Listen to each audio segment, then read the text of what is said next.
Okay, this is NVHA 14-0005, our 395th interview overall. It's October the 3rd. Happy Yom Kippur 2014. And we're in near Fenton, Michigan at the home of Dennis and Joyce Dawson. And first of all, I'd like to thank you for allowing us to come and do this interview. You're welcome. Let's start off with the basics. What is your full name? Dennis Richard Dawson. Now, the Dennis or the Richard, are those family names, or? Not really. No, I don't know how my parents picked that, but the Dennis was, of course, my given name there, and the Richard was my confirmation name. Okay. So, and that's how it became. It's a nice combination. Yeah. Works well. And what is your date of birth?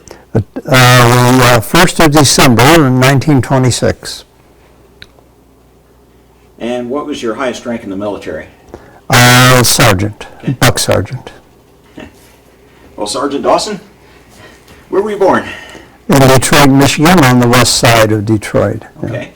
Were you born at a hospital or at home? Or? You know, that's something I never asked or never found out, whether I was born at home or in a hospital. It could have been either combination. It could have been. I don't know. But in those days, I guess a lot of births were at home. Yeah. So in the 26, I guess. So I assumed I was born at home, but I never heard any different. Well, I'll bet your mother was there at the time. I would assume she was, Okay. yes, right. Tell me about your mother. What is her name? Her name was Anna. She went by different names, Ann and Anna, both. And her maiden name? Her maiden name was, her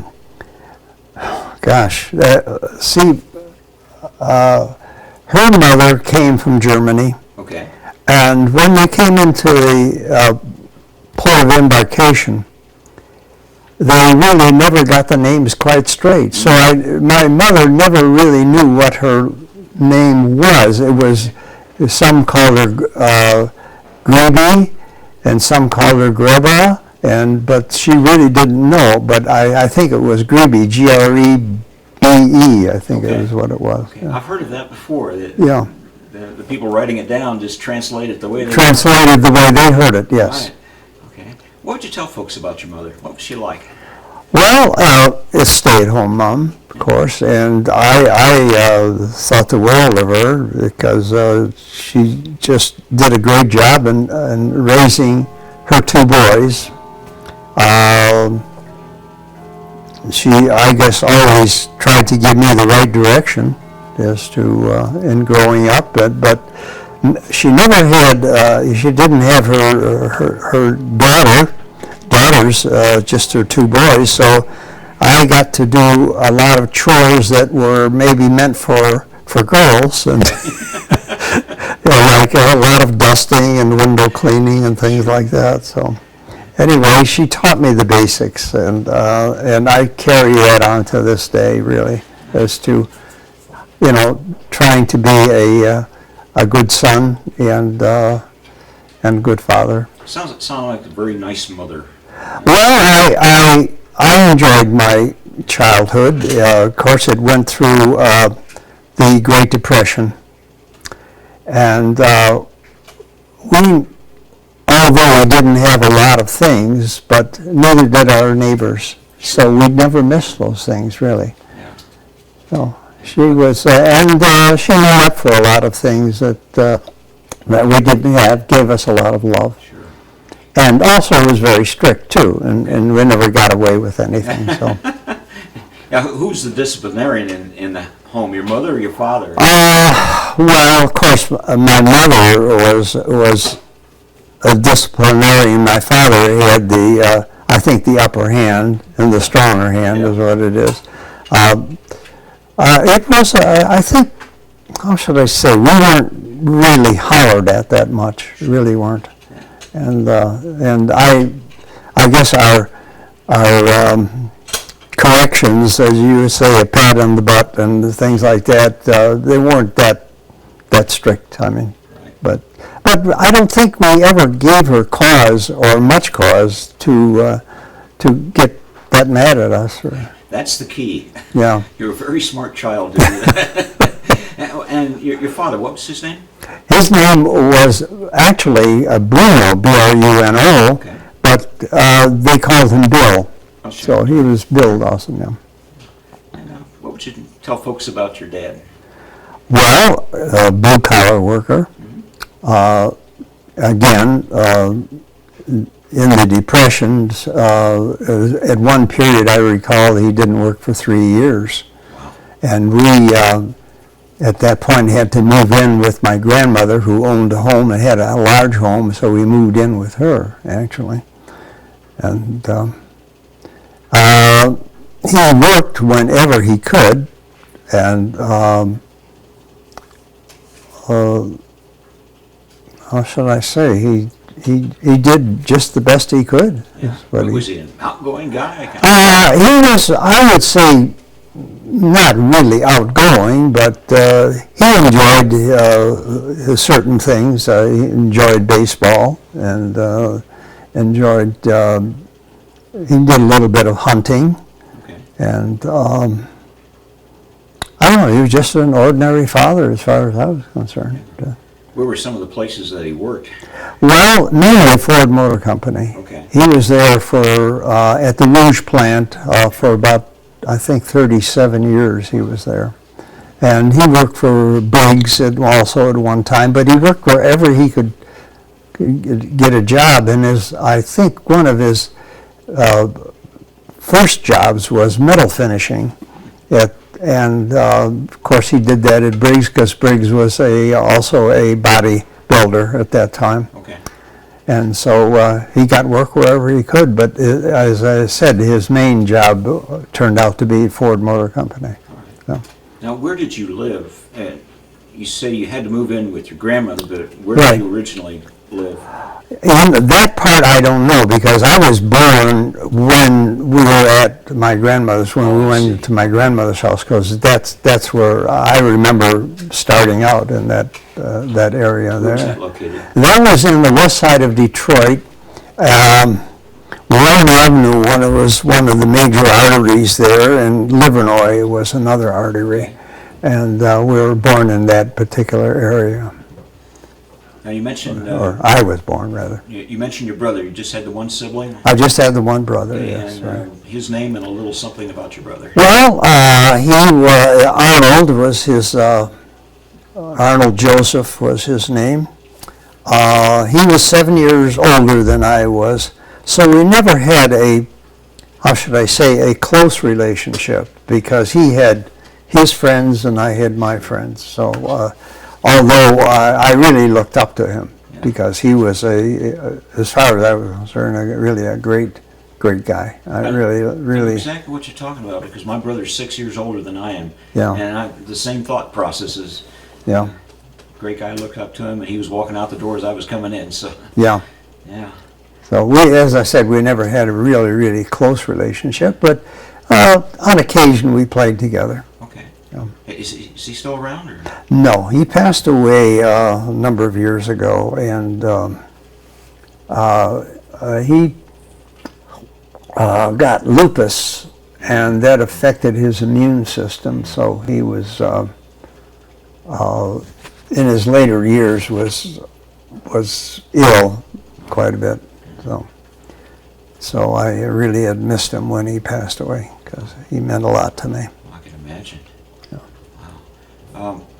Was he in service or? Yes, he was in the early part of the war. He trained to be an airplane mechanic, and he was in England for the entire war. He started, I think he was shipped to England in 42. Okay. And was there to the very end. And very sensitive kid. And he wore glasses, so he wasn't in the crew of the plane. Right. But he was a mechanic on a B-24s. Okay. Okay. And the thing is, he never talked about the war, and and I asked him once about that, and he said that he just didn't get friendly with the crew because in that early part of the war, we were losing a lot of planes, and you would get, if you were to get friendly with the crew, then they may not come back. And he says that was one of the reasons you just kind of stayed away from them and never got very close to them. One doesn't think so much about the ground crew in that situation, but No.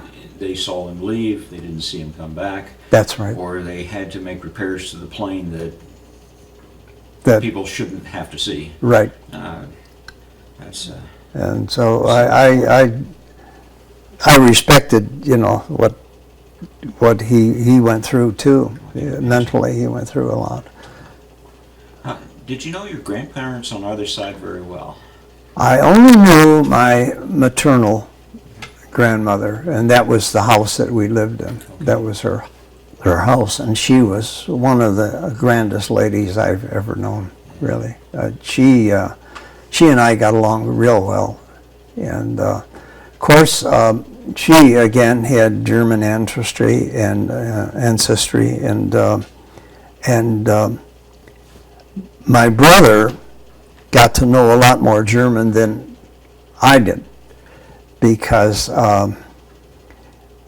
she would, being her first grandchild, she would sing to him the German songs and all that, and he picked up a lot of that. Whereas when I came along, I guess they were more concerned about speaking English than anything else. And so I never was really exposed to the German language at all. I've heard a lot of immigrant families that they just really emphasize it. Speak English, Right. trying to That's exactly right, get to yeah. assimilate. Yeah. What was her first name? My grandmother's first name was Frances. Frances. Yes. And I don't know very much about, where she actually came from. We never really got into that part of it at all. No. Any particular special memories that you have of her? Well, she always seemed to, as I said, depression boy, and so I never got very much. And she always saw that I would have a decent pair of pants to wear and a pair of shoes to wear. She had a moderate income because she actually worked in a cigar factory. Oh, did she now? Yeah, yes. And I'm trying to think of the name of the company, but anyway, they made cigars, and Okay. that was her income. Yeah. So, but whatever, I don't know. We just had I think we had a special relationship. Was really I remember as a really young boy, she would invite me into her bedroom, and I would spend the night sleeping with her. Yeah. and the feather tick that she had on that bed, that just felt like, I was in heaven when I was under that bed, especially in the wintertime. And it was just a grand feeling that I was so secure in that, and I just have very, very fond memories of her. Where is she buried? It's in Detroit. She had 7 children, and I think she's buried in the same cemetery, although I've never gone to her gravesite at all, so I don't know. But she had 7 children. I think they were all buried in that particular cemetery. A lot of times the parents, of course, carry the load for the Great Depression. Right. But the kids just didn't really know that you were having No. hard times. I mean, No, because we're all in the same situation. Just we had made up our own games, and we were always busy. And it was like your evenings were spent, especially in the summer times, they were spent on your front porch, and you would be on his porch or their porch or whatever. And I grew up in a mixed neighborhood. It was there were blacks, as I recall, that came into the neighborhood. there were people of other faiths that were in, and we all got along great. I mean, there were just never any bad words or anything about anybody. We all got along real well. That's good education. Oh yes, I think it was. Yeah. To be in a mixed neighborhood and you just learn, you live with other ideas as to how other people live too. Where did you go to play in that neighborhood? Were there Well, we had a community center that I went to, and they had a swimming pool, indoor swimming pool, so we went to that quite a bit. See, what else was there? And of course, we had in those days, I played a lot of tennis in the summer, and it was a big thing at that time. I don't know if it is now, but it was big at that time. Yeah, both my kids played tennis, so when they could. Yeah. Did you say your dad was big on baseball? Did you ever go to the Tigers? Well, I never did, but I have fond memories of all of us laying on the living room floor and listening to the game. Oh yeah. And my brother and my dad and I, we'd all be on the floor listening to the game there, and that's what I remember the most about it. Yeah. And that was when I guess Cobb was there, and that was called, I remember at one time, it was called Navin Field. It wasn't Tigers, it was Navin Field, and then Briggs Stadium, and then the Detroit Tigers. Nice memories. Yeah. Did you have any other favorite radio shows? Oh, shows! Oh my gosh, yeah, sure. All of the big shows, Eddie Cantor, Fibber McGee and Molly, what am I thinking of? And of course, Jack Benny was a big one. Then you had your other shows like Lux Radio Theater, mm-hmm. and what am I thinking? Jack Armstrong, and of course you'd listen for your secret code, and I remember those things quite well.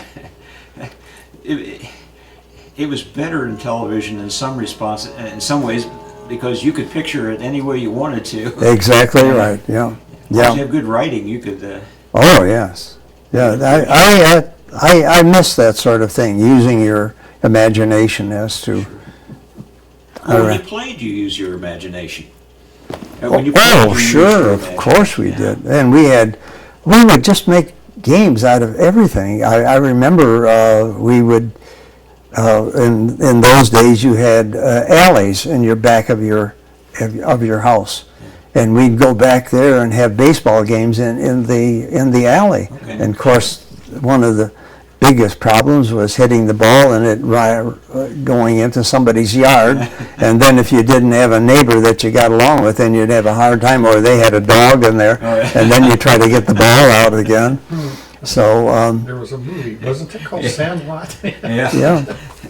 I can see that. And but that's where we get. I think most of our baseball was in the alleys. Is what we played, and then you'd kick the can and games like that. You would just make up. Yeah. Yeah. Do you have any childhood heroes, baseball players, or someone in the family or someone in the community that you kind of looked up to? Well, trying to think of the baseball players. Of course, it wasn't on the Tigers, but of course, Babe Ruth always came up, as one of the favorite players, and Ty Cobb again, and I'm trying to think of some of the other players that have just gone before, but I don't know, my memory is going on those particular things. Okay. Certain things I can pick up, certain things I can't. Kind of a general question. Some people have a very vivid memory of someone special, and others don't really have anyone in particular. Well, I'm trying to think of that particular time of who would be my hero, and I'm sure there is somebody there that I can't really, can't single out at this particular time. What about the neighborhood itself? Was it all, row houses or individual homes? No, there were what would you call them? I think they were two-story houses. Okay. And, of course, the bedrooms would be mainly on the upper floor. And that's what I remember and they were poorly heated, as I recall, because you'd wake up in the wintertime and there would be a quarter inch of frost on your windows. And that part I remember. And on a weekend, of course, my grandmother had a bedroom up in that second floor area there. Wasn't very well insulated. And on a weekend, she would come in with a little glass of wine for my brother and I to sort of warm us up. Oh, okay. And I remember it was always port wine Yeah. that she would bring into us, and I'd come down feeling real happy when I'd come downstairs for breakfast, and I was in a very good mood, I recall there, from the wine, yeah. Now, you mentioned breakfast. Did you have very much to eat? I'm trying to think of what we had for eating, and I think it was like oatmeal, things like that my mother prepared for us. Pancakes. I always thought we ate well. I always thought we did, but of course my mother was a good cook, and of course on Sundays was the traditional chicken dinner. Yeah. Did you have a garden or anything like that? No, although my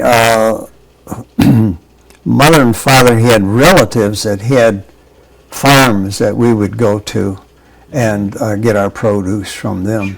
And then we would also get produce that we would can for the entire year that we would have it.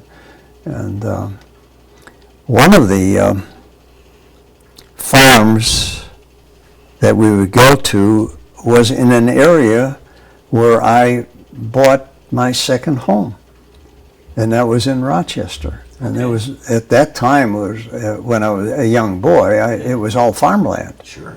And then it turned into subdivisions and whatever. But then we used to go to Rochester too, because we had a relative out there that had a farm. Yeah. One of the things I've heard several times is that people who lived on a farm didn't have any money, but they always had plenty to eat. That's right. Whereas the city folks might be a little difficult for them, but it sounds like you had a pretty good connection to supplement that. Right. I don't ever recall that we had an empty table. Yeah. There was always something on the table. It wasn't necessarily the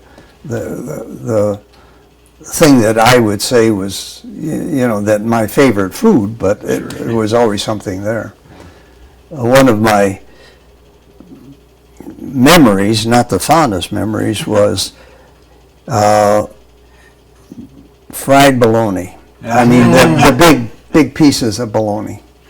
And we had that quite often because that was probably one of the cheapest pieces of meat that you could get. And to this day, I really have a hard time with bologna. I really don't. Because there are memories from my childhood. There's so much that I had of it. You know when you're in trouble when Joyce serves fried bologna for lunch. Oh, yes. And you're on the bad side, yeah. Well, now she likes bologna. Well, boy. But I don't. So she buys her bologna for herself, and I don't have anything to do with it. There's an advantage to that. Always buy something no one else in the family wants, and you always have plenty of it. Yeah, always have never plenty. Run out of it. Right. Well, where did you go to elementary school? Elementary school, I went to a parochial school, and it was St. Luke's. Okay. And I was there for 8 years. My brother went to the same school too, so we were quite familiar with that school. Although it wasn't really close to us, it was probably 4 or 5 miles away. Okay. But I remember we used to. How did you get there? I used to take, they didn't have transportation in those days for schools. And so I would have to walk about 2 blocks, and I would get on a bus, and the bus would take me there, and then, of course, I'd come home with the bus too. But that was a public transportation. I recall that was, in those days, I think it was a nickel that you'd get on the bus and have to pay. So it was, and then I think in the later years, I think maybe for 3 or 4 of my later years, and I used to ride the bike to school every day. Summer, winter, whatever, I rode my bike. Even snowstorms, I rode the bike. So I did a lot of bike riding in my youth, a lot of it. And of course, that's what a lot of kids did too. It was just, I don't know, just one of the things that you did. And I did a lot of not only riding to school, but riding to Belle Isle, riding to Rouge Park, riding to other places, which was probably 7 or 8 miles, 10 miles away, but there was nothing to it.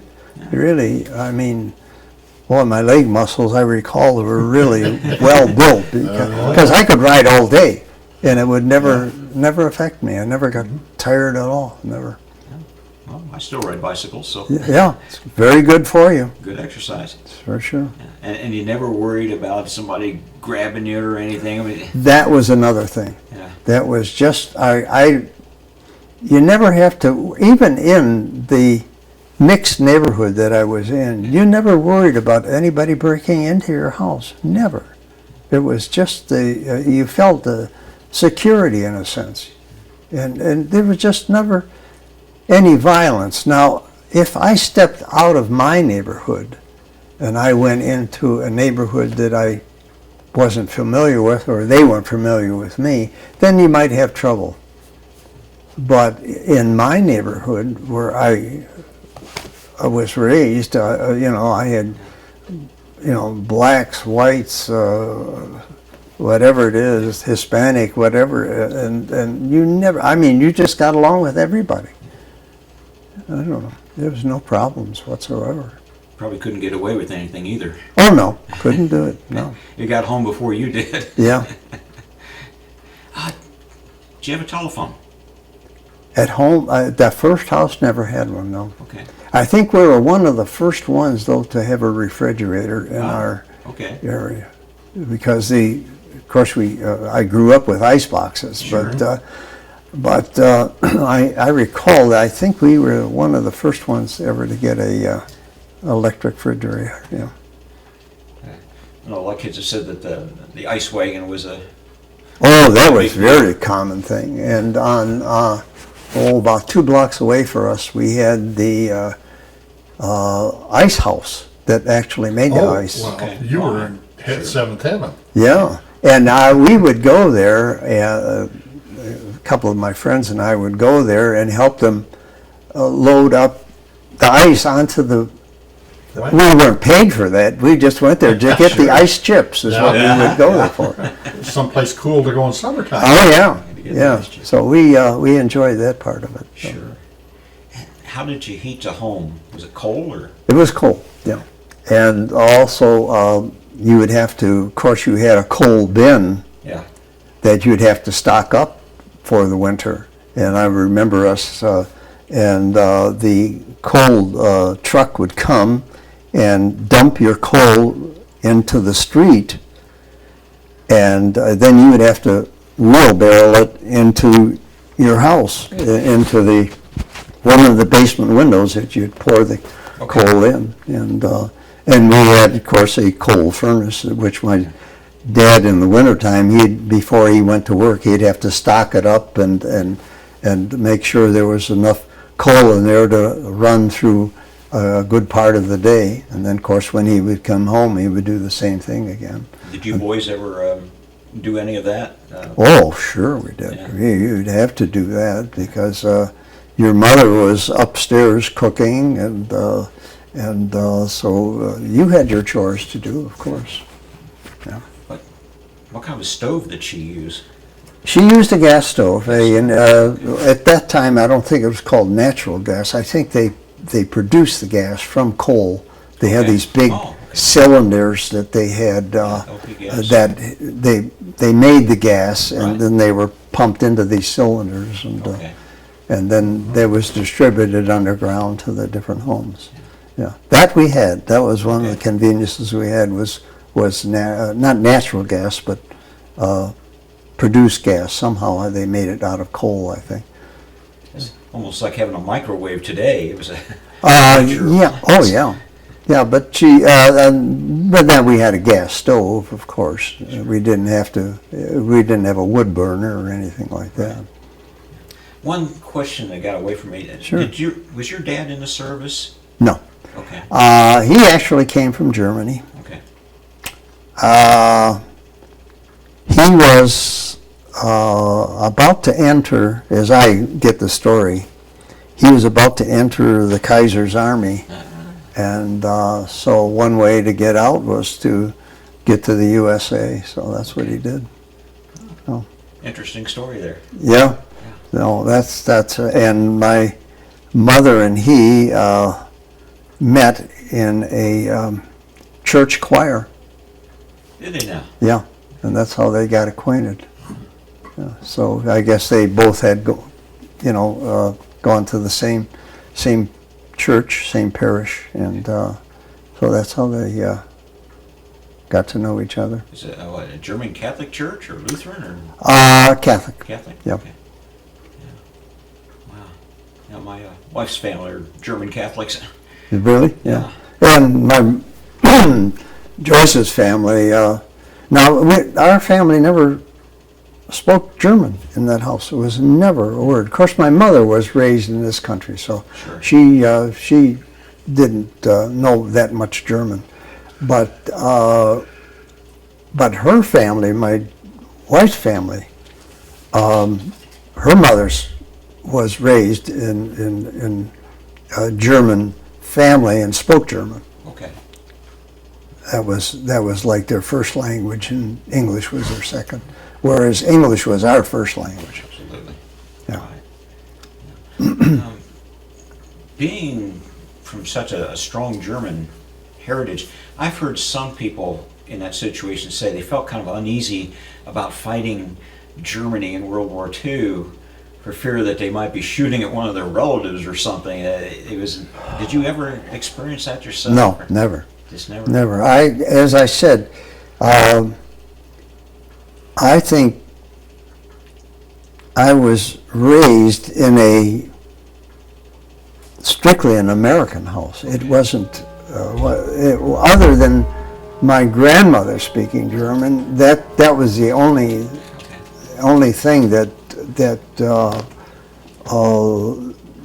had any German influence in there at all. Because other than that, it was strictly English always. And my mother spoke, perfect English and always wrote in English and never wrote in German. English was her first language, Right. actually. Yeah. You mentioned St. Luke's. Do any of the teachers there stand out to you? Well, I think the pastor stood out to me because he was very strict man, and he kind of reminded me of a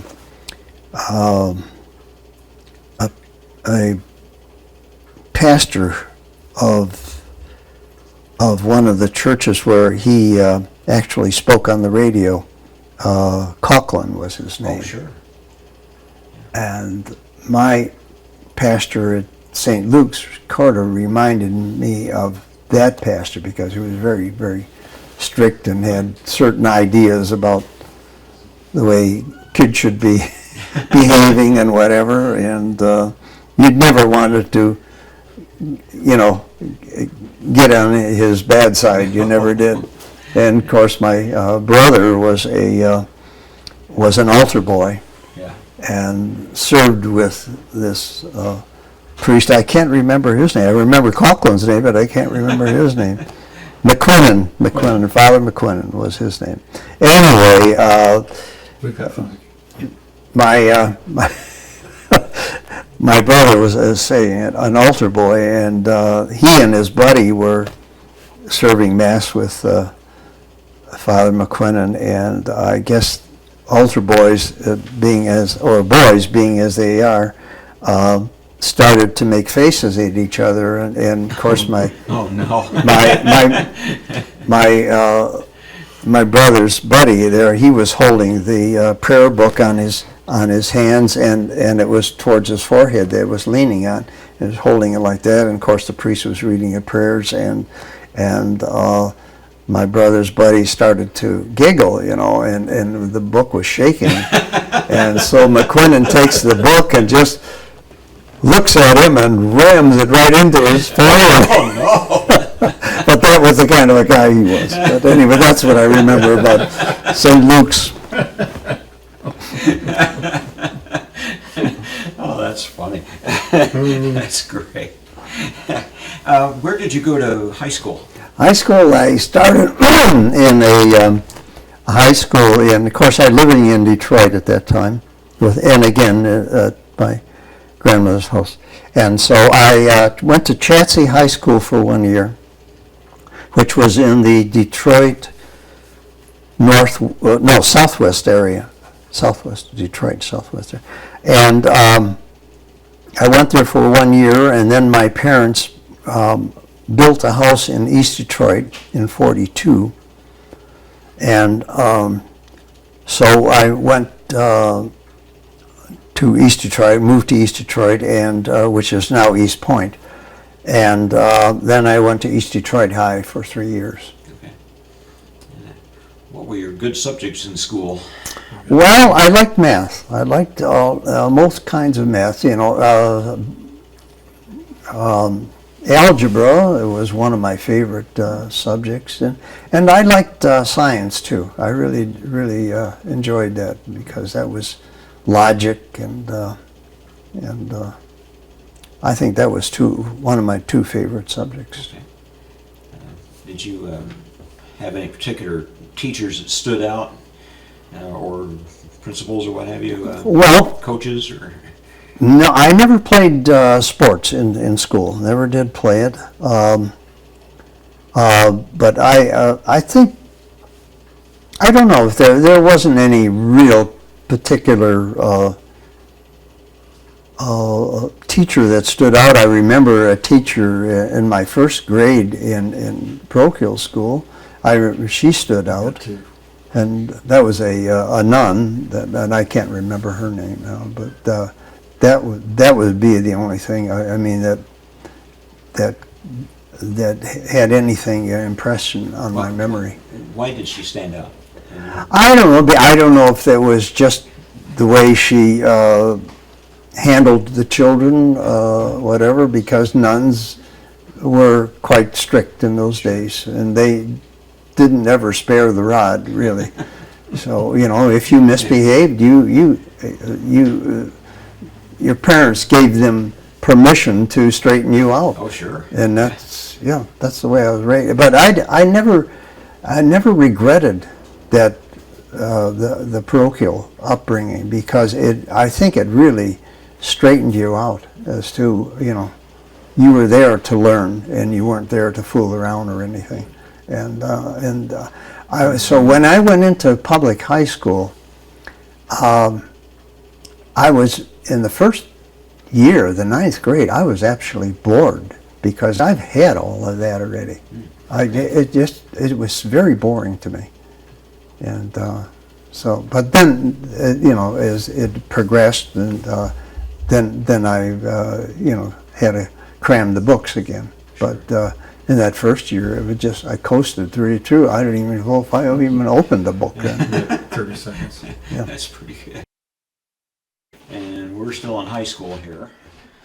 Did you have any idea what you wanted to do when you got out of high school? Well, while I was in high school, I was working part-time for a jeweler, and of course this was war years, and they had lost their crew. We were or the company I worked for was a manufacturing company that did a lot of special order work for other stores. Okay. With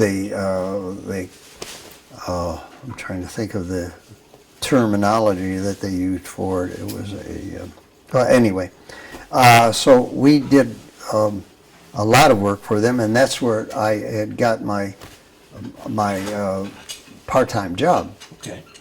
And so I really enjoyed it, and I followed that. When I came out of the service, I just went right back to them, and I just thought that was going to be my profession.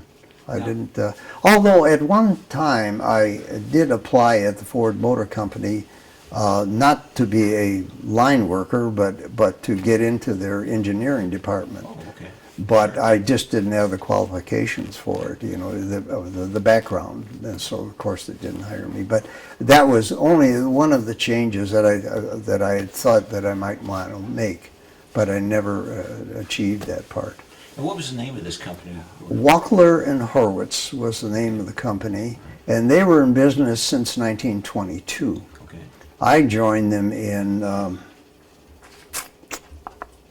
when did I join them? And I think in 43 or 40, or 43 or something, because I worked for them about a year before I went into the service. And what I liked about it is it wasn't a tedious job, which you did the same thing all the time. They lost one of their main men, so the owner of the company, who was trained in Europe as a special order man, started to teach me those tricks as to how to make jewelry. Okay. And so that interested me quite a bit. So that's the reason I came back to them after the service. So you were actually in the manufacture of the jewelry. Manufacturing and creating it, I mean, by hand, piece by piece, to make put a piece of jewelry together, and that's the way Fabergé did it, and he didn't have the casting equipment that we have today and make things out of wax and then you cast them. You would actually make the pieces by hand and assemble them all together. That would be an interesting. It was a very interesting thing, and he was a very good teacher, and he took me under his wing and showed me all the tricks of it. And so I continued that. I worked for that firm for 25 years, and then they talked about retirement, the two gentlemen, Wackler and Jacob Wackler and Horwitz, I can't think of his first name, Joe Horwitz, yeah. And they showed interest in us taking, my partner and I, taking over the business, which we did. Okay. And we took it over in, I'm trying to think, 69 we took it over. So I really, we kept the name because it was a well-known name in the jewelry business. And we could, my partner and I were starting out as owners, we didn't have any problem calling up in New York and getting anything we wanted because of the name that we carried.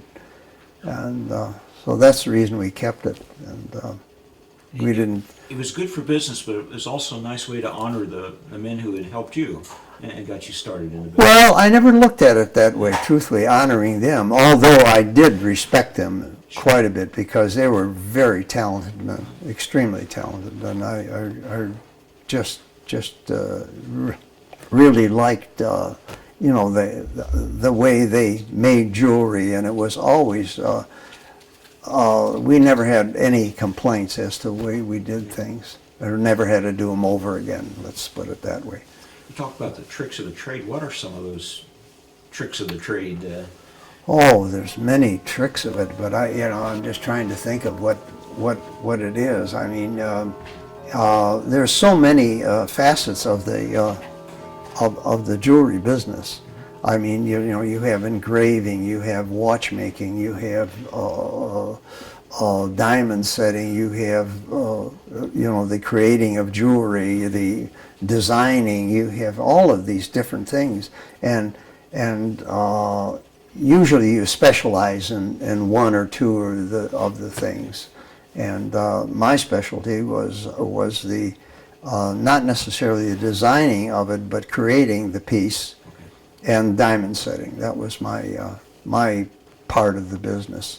My partner now, he was a salesman, is what he was. He ran the front part of the business, and I was in the shop part doing the manufacturing and of the pieces that we put together.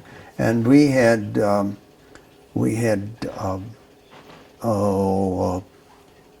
clients like, I don't know if you ever remember a J.L. Hudson Company. Yes. Well, we did all of their work. Did you know? All of, yeah. They outsourced all of their work. They never had really a shop where they did their own work. Okay. They always outsourced it, and we were one of their manufacturers.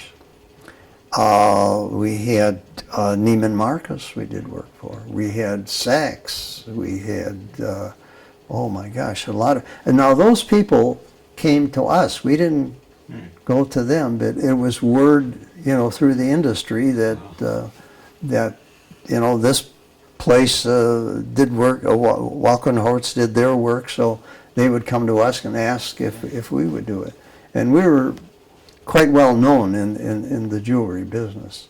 What are the basic steps for creating a piece of jewelry? Oh boy, knowing how to. Oh, there's so many things in creating it. First of all, you got to have it in your mind as to what you want to do. Okay. And sometimes you start out with a certain thing and you change your mind in the middle of it and say, no, this is not the way to go at it. It's not going to work. And so we try. Do you do a sketch, or you just start working with this sketch sketch in your mind? We do a sketch, or maybe somebody brings in a picture, and they bring in some old jewelry, and they say, "Can you make this into this?" And then we look at it, and in most cases we can say, "Sure, we can do it." And so we will either make a sketch of it, which I didn't do, or I had in the times that we owned the business, we had a girl, a art major that did all of our sketching for us, and she was excellent at it, very, very good. Now, before, when Walker & Horwitz owned the business, Mr. Horwitz was actually the designer of jewelry. He was a diamond setter, but he was also he did the pictures, the sketches of it. Now, you say you didn't use molds. Well, we did, because there was, there was a lot of ways to make a piece of jewelry, and sometimes you find out that making it by pieces or constructing it out of different pieces is not necessarily the way to go. And so in the latter part of us owning the business, we went into the lost wax process, because that was easier. You would make a ring out of wax, and you could even place the diamonds as to where they're going to go, and then you could present the wax to the customer, and if they okayed it, then they were committed to that particular thing. Sure. So that we actually went in more that direction than we did just making things by hand. When you made things by hand, what was? Did you take a piece of metal and start tapping on it, or exactly you right? Molten metal, No, until you take a piece of metal and start hammering into it, you had different how should I say, tools, but forms that you would have, and then you could put that into the form, and then you had tools that you would hammer this metal in, and it would actually take shapes into that different form. And there were so many different tricks to the trade, and making a box to hold a precious stone Sometimes you could make it by hand, but we found out that it was actually quicker, cheaper to find one that was already cast and made for you. I mean, it was just a piece. It wasn't a ring. It was just one part of a ring. Okay. You know, there was a shank and maybe a head that you put together and you created a ring. But then you find out that there's other people that were specialists in making certain the bottom part or the shank part of it that were specialists in doing that, and they would have many forms that you didn't have to do by hand. They already had them made for you, so you would use them. So we had a parts department that was, oh my gosh, we had probably $20,000 worth of parts in all different types of parts that you could assemble together, and rather than making it yourself. I imagine it as being the kind of job where you never really get to that point where you say, well, I really hate coming to work every day. That's one thing I never did. I never, ever had to regret going to work, because I was in again, I said, it wasn't a monotonous thing, because I didn't do the same thing over and over and over again. I was creating, and I always enjoyed that part, because it was usually always something different that we were making. Well, I can understand that. Yeah, I had other jewelers working for me that they were, how should I say, specialists in what they did, like retipping a ring that had the prongs wore off, and they would just do that, or maybe the shank part of the ring that got thin, and they would put on a new shank. They were very good at that, and they liked to do that, which I was fortunate to have some men that didn't mind doing that particular thing over and over again. Sure. So that was good for me and good for them, because they didn't mind doing that. I didn't particularly like doing that. I would rather create something different. So. Good combination. I mean, Yeah. You had a good combination of people, everybody doing what We were needed to be fortunate. done. We were fortunate Makes it work. but in a sense you would have to, sometimes they would come to you, they worked for other jewelers and picked up bad habits, which we'd have to try to get them into our way of doing things, and then they would, of course, once they learned something, then they would say, well, I want more money, you know. you would put in, quite a time teaching them, and then they'd turn around and say, well, I'm worth more money to you now. Send them a bill for the education. Oh, right, yeah, but that never happened. And here's your tuition. Right. That's funny. Well, when my former boss learned his education, they took him in Europe. They took him into the business, never paid him anything, but he lived in their house. Mm-hmm. Right. And got their food, but that was his pay, is their food and lodging. Sure. But he worked for them and never got paid. Yeah.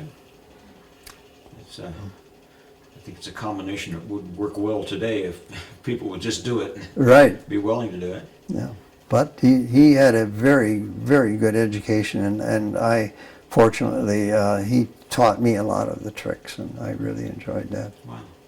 So you graduated high school in 44? Actually, I was scheduled to graduate in 45. 45. That was my year to graduate. Okay. I enlisted in 44 Ah, okay. with the idea that I would be able, they wouldn't call me till I graduated. Lo and behold, right after I enlisted, and I took my my written test and physical test and passed those, I was an air cadet in the reserve. And I got my little set of wings and all that. So anyway, Lo and behold, they called me up. The draft board. Yeah. I guess they needed a certain quota, Right. and here Dennis Dawson was on the list there as a reserve, so they called me up, and I sent a telegram to the draft board, and I said I was to the understanding that I would be able to graduate. And they said, report for duty. Wow. And that was the end of that. So I did. So I was sent to Fort Sheridan, Illinois to get my, well, that was the induction center. Okay. And then from there they sent me to Shepherd Field, Texas for my basic training. Oh, the garden spot of the world. Yeah. Been, Wichita Falls it yeah, was. been there. Have you? Oh, okay. So anyway, from there, I got my basic, which was, I can't recall, was 6, 8 weeks, 10 weeks, I don't know what it was. Anyway, then they sent me off to, well, they had closed the cadet program because I think they had enough pilots. And they were more concentrating on, the war was coming to an end in Germany. Okay. They had apparently enough pilots, so they closed the cadet program, and then they sent me to gunnery school for B-29s. Oh. And that was in Las Vegas they sent me. Las Vegas, Nevada. And I sat there, or not sat there, but they had me on, KP off every other day. And I was there for at least 2 months waiting to get into gunnery school. Then they changed their mind and said, well, I think we have enough gunners. Now you're going to go to B-29 mechanic school. Okay. So I was there for a couple of months and noticed that there were 2 groups that they were training. And one day I asked the instructor, I said, what's that other group there? What are they, because they're taking the same course I'm taking. And they said, oh, they're going to be flight engineers. And I said, flight engineers, in other words, they're going to be commissioned officers, is that right? And he says, yes. And I says, well, what grade do I come out of? And they said, well, the PFC. I says, wait a minute. I says, you're telling me they take the same course. They become flight engineers, second lieutenants. I come out here at PFC.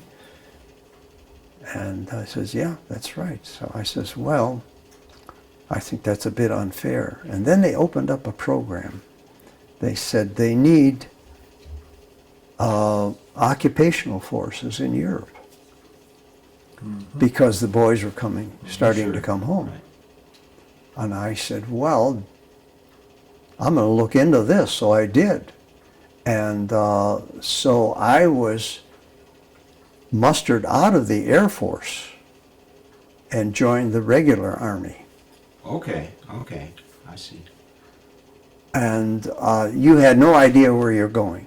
You're just going as occupational to Europe.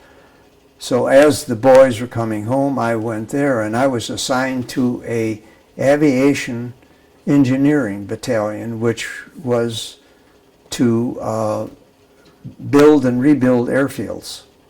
That were, airfields that were bombed out and whatever, and that's what we were doing. And they needed a supply sergeant that had enough points to come home, so I replaced him. And they gave me a book of all of the equipment that they owned. And of course, this equipment was scattered all over the place. So they said that they want me to make sure that their book that they have of what we supposed to be in the battalion is all there. Well, I mean, I've never had any experience in that, but I gave it a good try, and I tried that probably for for 6 months, and of course I located a lot of stuff, and a lot of stuff I did not locate, because it included earth equipment, earth moving equipment. It included all of the munitions that they had. It included jeeps and weapons carriers and half tracks and oh my gosh, all this equipment that they had in that particular battalion. Well, I wasn't really qualified for that particular thing, but I was into it for about 6 months, and then the captain realized that I was having a hard time trying to do that, because you never knew where all that equipment was, and you had to try to account for it. So anyway, he says, well, let's try something else. So I went into it was more like like a secretary to the captain in charge of construction. Okay. And of course, he was on the road all the time, and I was trying to answer all of his phone calls that he has and trying to keep records of what was going on. And I kind of got into that. I really got into learning a lot about it. And pretty soon they said to me, well, you have enough points to go home if you want to go home. And I thought about it, and I says, well, gee whiz, I'm sure I'm anxious to go home.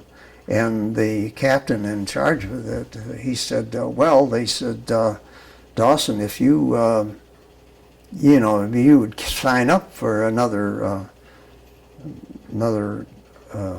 stretch here, we would give you another stripe. And I said, well, you know what? I think I'm going to turn you down.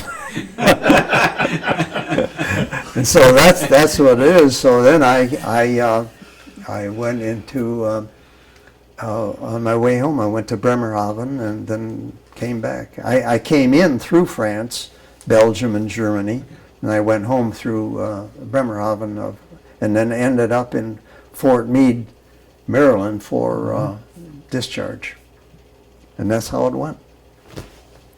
Okay, let's kind of flesh some of this out. Yeah. First of all, war started December 7th, 1941. 41. And how did you hear about it? Oh, radio, as everybody had, I think, and of course word of mouth. That was, and it was on a Sunday, so it was on the radio quite a bit. And then again, our president came on the radio. I think it was on a Monday or Tuesday or whatever it was, and then declared war. And I was old enough to understand what that meant. Really did. Old enough to understand, but not old enough to actually serve at that point. No. You were just. I just kind of wondered what your personal reaction was to the whole situation. I didn't understand the how should I say, the magnitude of this. Right. I really didn't. I'm reading more and more about World War II and what it included and how many lives are lost, and even to this day I'm still learning more about it. But it affected me. It affected me in a sense because I know my brother was called up right after that. He was drafted right after that. Oh. In 42, he went early 42. It was the oddest thing because he had his basic training in the same place that I had mine, Shepherd Field, really? Except they didn't have barracks at that time. They had tents. Ah, okay, sure. Yeah. And that's where he got his basic, was Shepherd Field. And I had mine. Of course, he went in different directions. He went to B-24 mechanic school, and I went to different places. That had to be tough to see you. It's my older brother, this is my hero, and he's right. going over there, and you don't know what kind of situation he's He had in. no idea. But one of the things that I guess was fortune, the Lord was looking over him. He wore glasses. If he were not wearing glasses, he probably would have been in one of the crews. The crews, yeah. and he probably wouldn't be here today. Because at that early stage, when they first went into Germany, flying into Germany, they didn't have any No air cover. no air cover Yeah, whatsoever, yeah, the fighter because cover. they didn't have the range to go in, and so they had to go through a hell of a lot, and some of those missions, losing a third of their planes. I guess they figured it out. You had a 25% chance of going all 25 missions. That's the way it worked out. Yeah, we've Not heard necessarily some that sad you were stories. killed, but you even ended up maybe a POW or whatever. Yeah. But so anyway, that he was, I don't know, it was what you would call it, a act of luck or whatever it is, but he got into being based in England. But Did you correspond with him very much? oh yes, Was he of able to course, say yeah. very much about He, what? he never talked about the war. As I said, he never. That was we talked about many other things and wrote letters about many other things, but we never. He never talked on that. Even when he got home, that was something that was just. Yeah, as I say, he was a very how should I say a quiet person in a sense that a gentle person, I guess you would say. When did he actually get home? He got home in 46. 46. Okay. Yeah. Yeah. I was, how should I say, just going overseas, and he was coming back. Yeah. So, anyway, he was married. I was supposed to be his best man, but I was in Europe, and he was getting married here. So. So you're in high school, and, Yeah. and you know what your future is going to be because this war just didn't go away in a couple of years. It's still Well, going we on. kind of knew what direction it was going in Europe because Europe was the priority. Okay. But we didn't know what was happening in the Pacific. We had no idea what that was. If that was going to be stretched out for another year or two, we had no idea. So, but as a young male in school, you knew you would probably wind up Oh, going yeah. to service. Sure. Probably the war would still be going on, and And at young at 17, I don't know, you have kind of ideas as you're not, how should I say, you don't have that idea of how terrible war is. You Right. really don't know. You think you're invincible type of thing. And that's the way I looked at it. And my buddy and I signed up at the same time. And yeah, you signed up for cadet school, right? yeah, Okay. Who's your buddy? Who went with you? it was Herb Beller, but he got to graduate. For some reason, he got to graduate. I was in the service for I don't know what 8 or 9 months way before him. Sure. So, Dealing with the service. yeah. Yeah. So why the Air Cadets? Why did you decide on that? Well, I was always interested in aviation. As a young boy, I built a lot of model planes and flew them and whatever. And I was at that point trying to get into the Civil Air Patrol, and never quite made it, but I was trying to get into it. And I says, why not try for Air Cadet? I says, so my buddy and I, high school buddy and I, we both went down to the recruiting station, the Army, at that time was the Army Air Force recruiting station, and we applied, and as I said, took the test, written test, passed that, passed the physical, and we're sworn in. So, and we thought, hey, great, we're going to have wings on our chest and whatever and all that, but not to be. Did you fly? Had you been in a plane? Prior to that, no, Yeah. never had. But I was fortunate enough, they came through here, and of course this was not too long ago, probably maybe 15, 16 years ago, they came through here with warbirds, and they came to an airport very close to here in Linden, and I took a plane up, and of course I had, pilot, and then he asked me to take over, and it was an AT-6, it was an advanced trainer, Yeah. and I got to fly it. Wow. And I was surprised how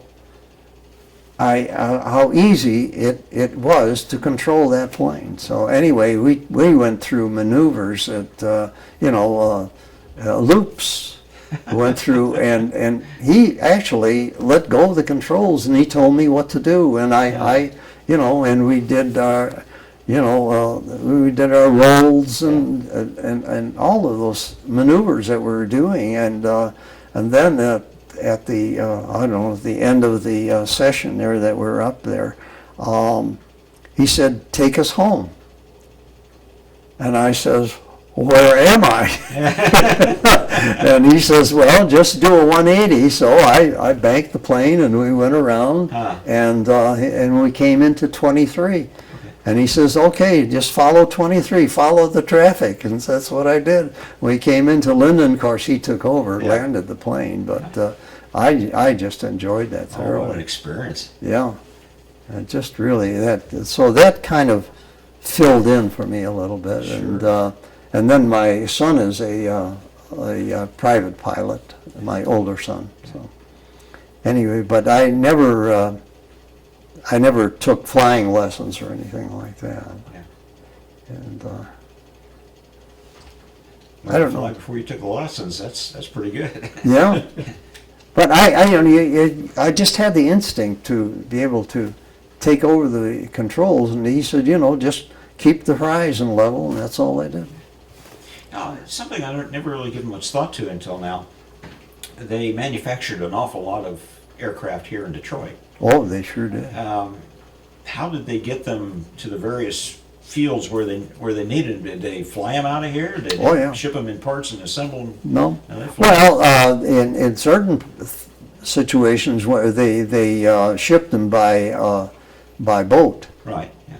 In certain I know going across, some of them they would ship, some of them would fly. So they would be in parts that they would send them over there and then assemble them, I guess, in England or wherever they needed them, in Italy or whatever.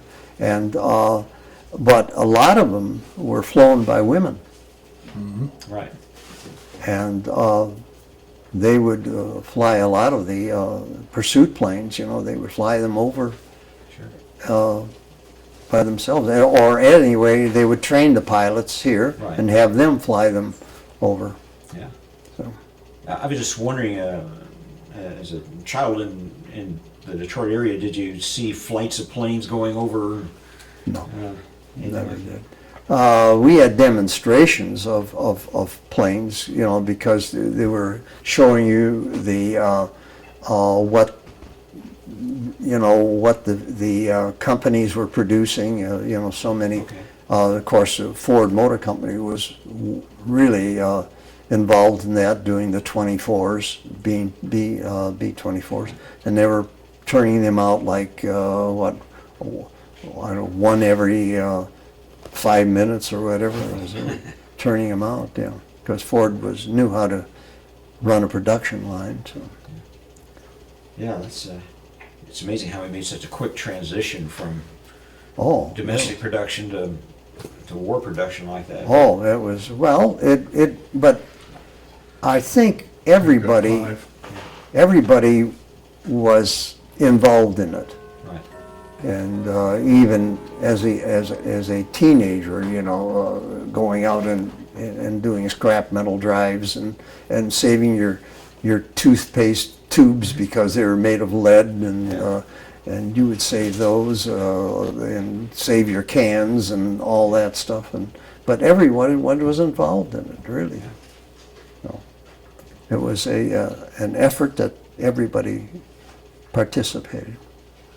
Yeah, that's probably the last time this country ever got together as one for Yes, anything right. that large. It was, Oh, yeah.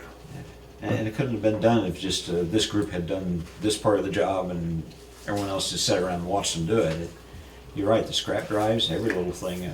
But as I said, everybody was involved in it. My mother was proud to have her 2 stars in the window, Oh, yeah. and she was proud of that. She really was. I'm glad they stayed the color they did and didn't turn into gold stars. No, Oh. no, that But was.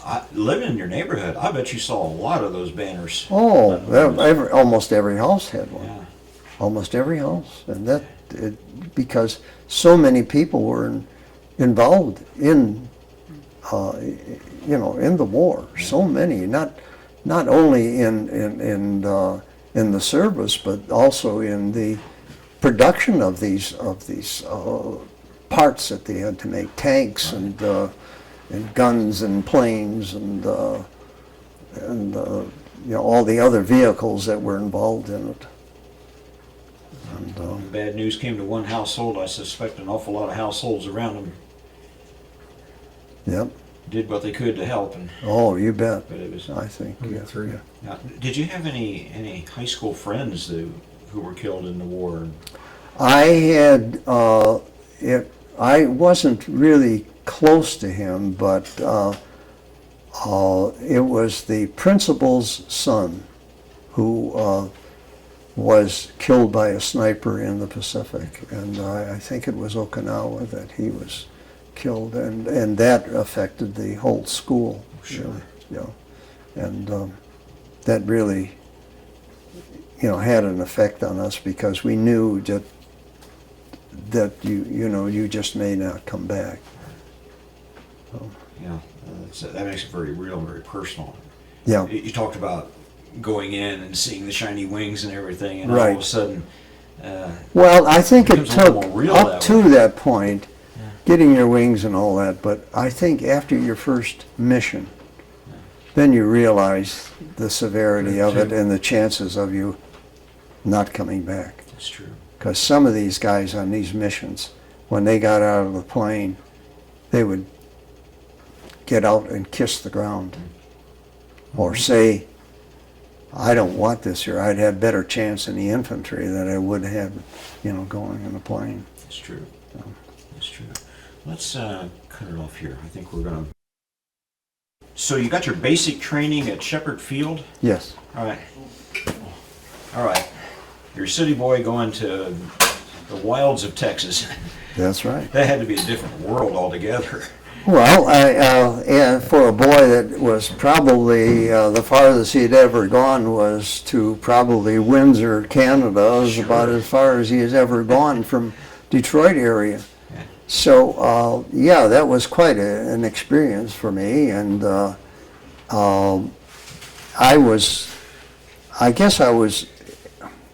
when I got through with it, I was probably, through my stint in the service, I was probably in 24 of the 48 states, or went through them Sure. because of shipping back and forth and whatever. Yeah. And I remember when I was mustered out of the Air Force and I joined the regular Army for occupation, they gave me a month's leave, and I hitchhiked all the way from Texas to home, Oh, okay. and that was an experience. Oh, I bet. Yeah. Yeah. And surprising how many nice people that you met along the way, and were so kind to the servicemen, and they would pick you up and not only take you as far as they were going, but if need be, they would buy you breakfast or lunch or dinner along the way. Wow. And I was how should I say, just overtaken by the generosity of a lot of these people, because maybe they had boys in the service too. Right. And they said maybe this is just one way of paying back a little bit. So that was very interesting to me, to take that that hitchhike all the way in. I miss that about this country. I miss that time when people did that sort of thing. And It was, well, I recall once, at one time, my brother and I were home at the same time. We were on leave. And we were going to a Michigan game, football game. And we were taking a bus there from, I don't know exactly where it was. But when we boarded the bus, they said the servicemen went on first. And that really took me back. I just was, and that's the way it was. And the servicemen got the seats. If there was any standing room, I mean, the servicemen were sitting down, which I gave my seat up to somebody else because I was such a young whippersnapper there at that time. But that also made an impression on me too, as to how people felt about the servicemen. Not, I look back now and I say that, the guys coming back from Vietnam weren't treated that way. no. Or from maybe Korea. But from World War II, those veterans I thought were treated, well, I was anyway in particular, were treated very well. Very well. Well, basic training itself, was it tough? I mean, was it... Oh, sure. It was, they put you through about as much as you could take. Or maybe not to the actual maximum, but Right. but I guess if you were going into the Rangers or something, that would be a little bit tougher. But I remember on one occasion that we were on a hike, and we had to do it with gas masks on. Oh, And of course, it was in Texas. Oh, That was yeah. in basic in Texas, and it was one of those hot days.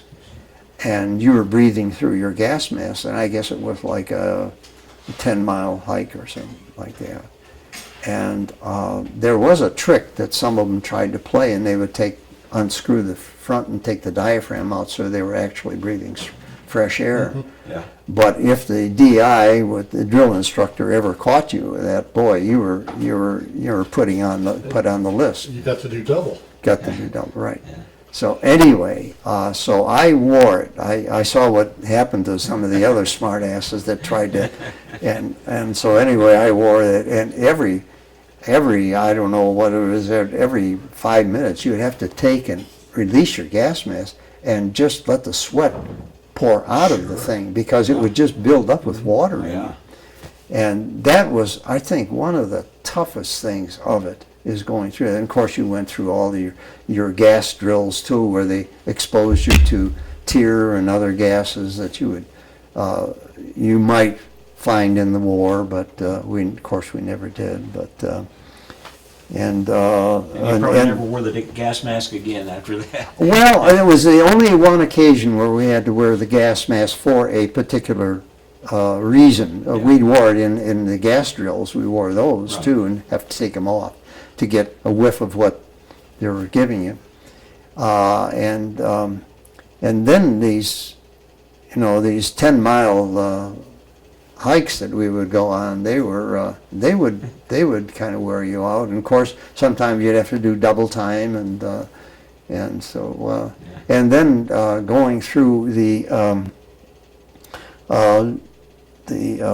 live ammunition maneuvers that you would have to go through and keep your butt down, and going through barbed wire and all that. But the Air Force was pretty much, I would think, close to the infantry training as far as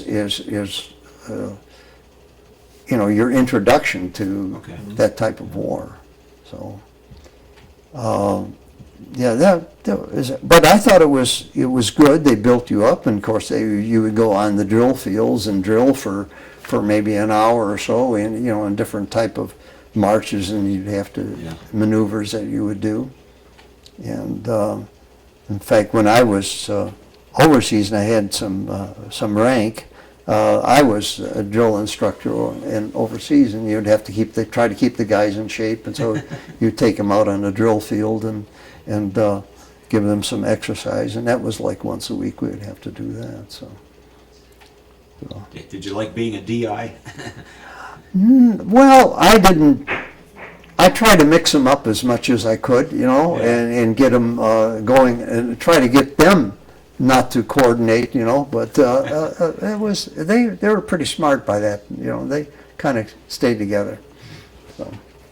Now you went to Las Vegas. Yeah. Were you on like a base, or did you? Base, yeah. Army Air Force Base. It was Las Vegas, and that were, I don't know what I think they trained twin engine pilots there. Okay. And also it was a gunnery base too. And now I can't recall whether it was part civilian or part, I don't think it was civilian, because that's where Carol Lombard actually died, was in that area there, right in that mountain range that they come in from. And but I don't know, so it must have been a civilian base, airport there, and then our Army Air Force Base was there too.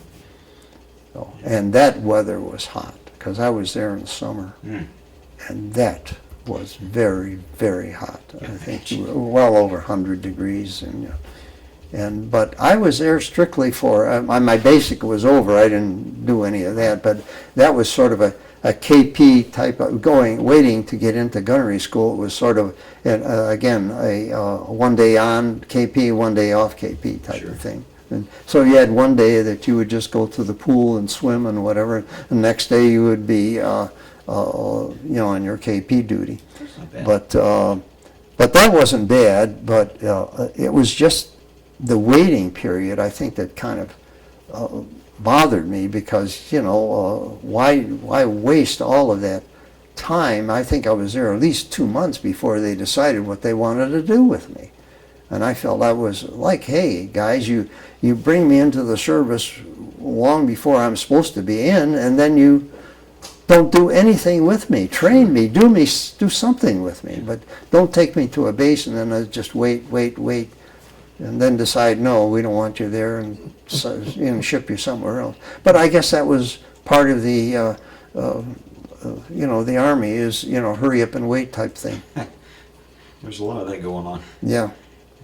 They always seem to send you to places that you never really wanted to go, and right. Yeah. Now you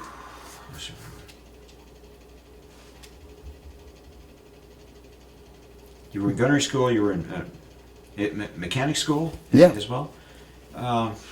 Between the two schools, did you have a preference?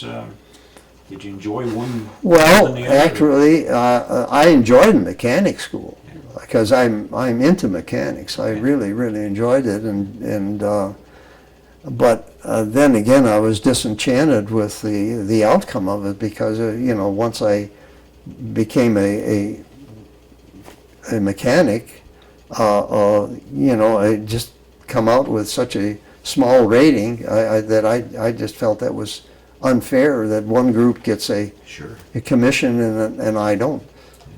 So that's what I felt unfair about. So. Yeah.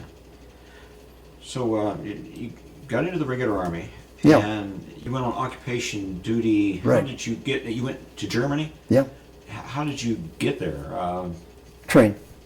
Well, of course, I went on a troop ship from, I believe it was New York. Yeah. Okay. New York. Yeah. I went troop ship and landed in Le Havre, All right. France, Okay. and then from Le Havre we took a train. Now that was interesting, the train ride, because it was, I don't know if you ever heard the term 40 and 8. Oh yeah. Oh, yeah. That's what we were on. You're on 48. Luxury And accommodation. luxury to the ninth, yeah, really. And we had, this was, as I recall, was sort of like in the wind. Well, it was cold, I know that. And each car, or whatever you want to call those things, had a stove in it, a potbelly stove. And of course, they had a stack going out to the top. Well, we had a good fire going on there, but the faster the train went, the more draft it was creating. Oh, no. And at one point, that potbelly stove almost turned red Oh, gee. because it was creating such a draft. So we had to kick that stove right off of the train. We opened up one of the side doors Yeah. there and kicked that thing right off because we were afraid that it was actually, the boxcar was Sure. going to, burst into flames. So anyway, we had to ride the rest of the route there, in the cold. But we preferred the cold rather than being burned to death. So, and that was sort of like a mystery trip too, because we had no idea where we were going. Well, you didn't have windows, you couldn't look out, or? No, it was no windows whatsoever. It was just the, It's a boxcar. yeah, it was just like a cattle car, is Yeah. what it was, yeah. 40 men, 8 mules. Yeah. When did you actually say to yourself, I'm looking at the war?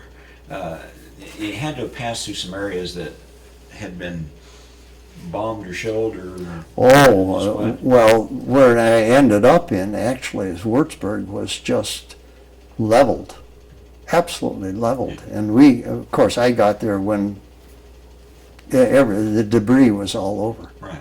And the people were, you didn't know where they were, but they were actually trying to live in the basements. A lot of them were, of course, were killed in these raids. But as the story goes, there was a Panzer division that was held up in Würzburg, and they gave them the ultimatum: either surrender or we're just going to annihilate you. And that's what the bombers did. They came in there and just leveled that city. So it was just unbelievable, that the destruction, because very, very few buildings were standing. The pictures you might see of some of these bombed out cities, that's what Würzburg was. It was just completely leveled. And the German people, as a rule, their lawns are immaculate, their houses all Right. look nice, and Yeah. and then to be in that mess, it was... Yeah.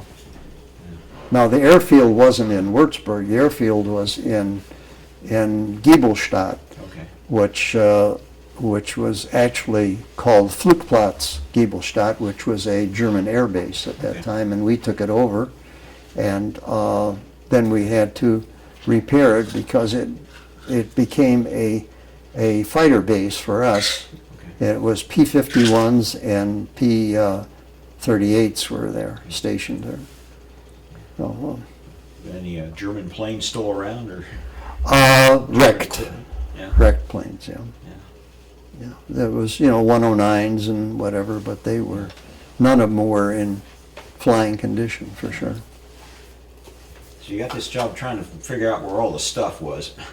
Oh, Eh, that was, well, for a person that was acquainted with it, with that particular job, it may have been a much easier, but for a greenhorn like me, giving me that job, I did the best I could, but I just didn't have the know-how to do that, and I tried my very best, but what I could find, I recorded into the record books as, that we still have it, but. were you just looking within the confines of the base, or were you going out across the country? Well, in certain areas near the base, there were, I guess, what was left in Belgium or in France.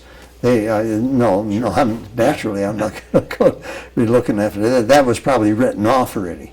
Right. But it was there. What we were trying to do is do an inventory as to what was on the books was supposed to match what we actually had. Is what they were trying to do, was trying to balance the books and make sure that everything was there and somebody didn't run off with a Jeep or whatever. Because there were some German civilians actually working for the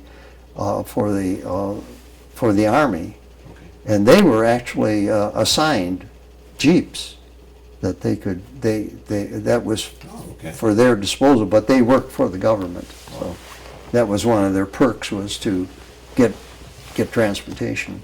And when we were on that base, we had all German help. It was all prisoners of war, German prisoners of war, and they were all doing on KP. They were doing KP, and we took over. Of course, we were living in the barracks where the Germans used to live, and they would come in every morning, and of course every room had a little stove, and they would stoke your stove for you and do cleanups and all that stuff, and clean the latrines and all that. But we had all German help. In fact, even in some of the bases that I was in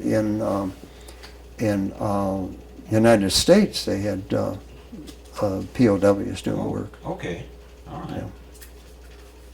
I knew we had POWs over here in various capacities. Like there's a town called Elwood, which is close to our place, and they would work in the canning factories. And, yeah. People would bring them pies and stuff, and just treat them like they're welcome guests, Yeah. Well, I remember, let's see, what was it? I don't know what my base was when I shipped out. I don't know what it was, but that was all the POWs too, on the chow line, and they were all POWs.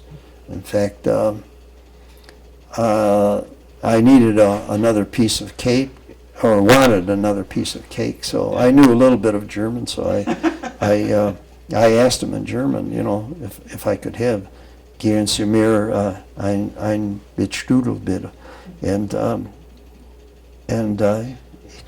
he gave me a piece of cake. Of course, I wasn't supposed to do it, but he did it. That came in handy. Yeah. We interviewed a guy who went into this German town, and he saw his name on the sign or some business of some kind. It was the same name he had, Yeah. I wondered if he was related in some way. So what do you think of Germany, just overall? I mean, did you enjoy your time in Germany, or? Well, I had some R&R, and they, I spent it in the Alps, and that was fun. And I felt a lot of the villages were very quaint and beautifully kept. It really was. Now, my partner, Heinz, he came from Germany. He was a German Jew and was fortunate enough to get out earlier. And now he came from a small village from Germany, and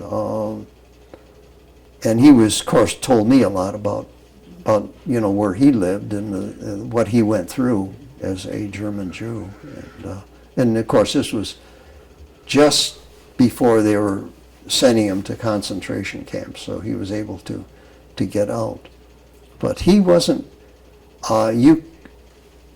It was a funny time, because a lot of German Jews wanted to get out of Germany, but had nowhere to go. Mm-hmm. And USA didn't really accept these Jews. Mm-hmm. And you had to have a sponsor here.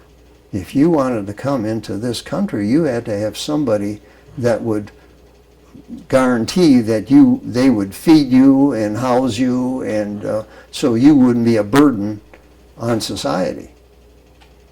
So that kind of bothered me a little bit, and that we turned our backs on a lot of these men or families trying to come into this country.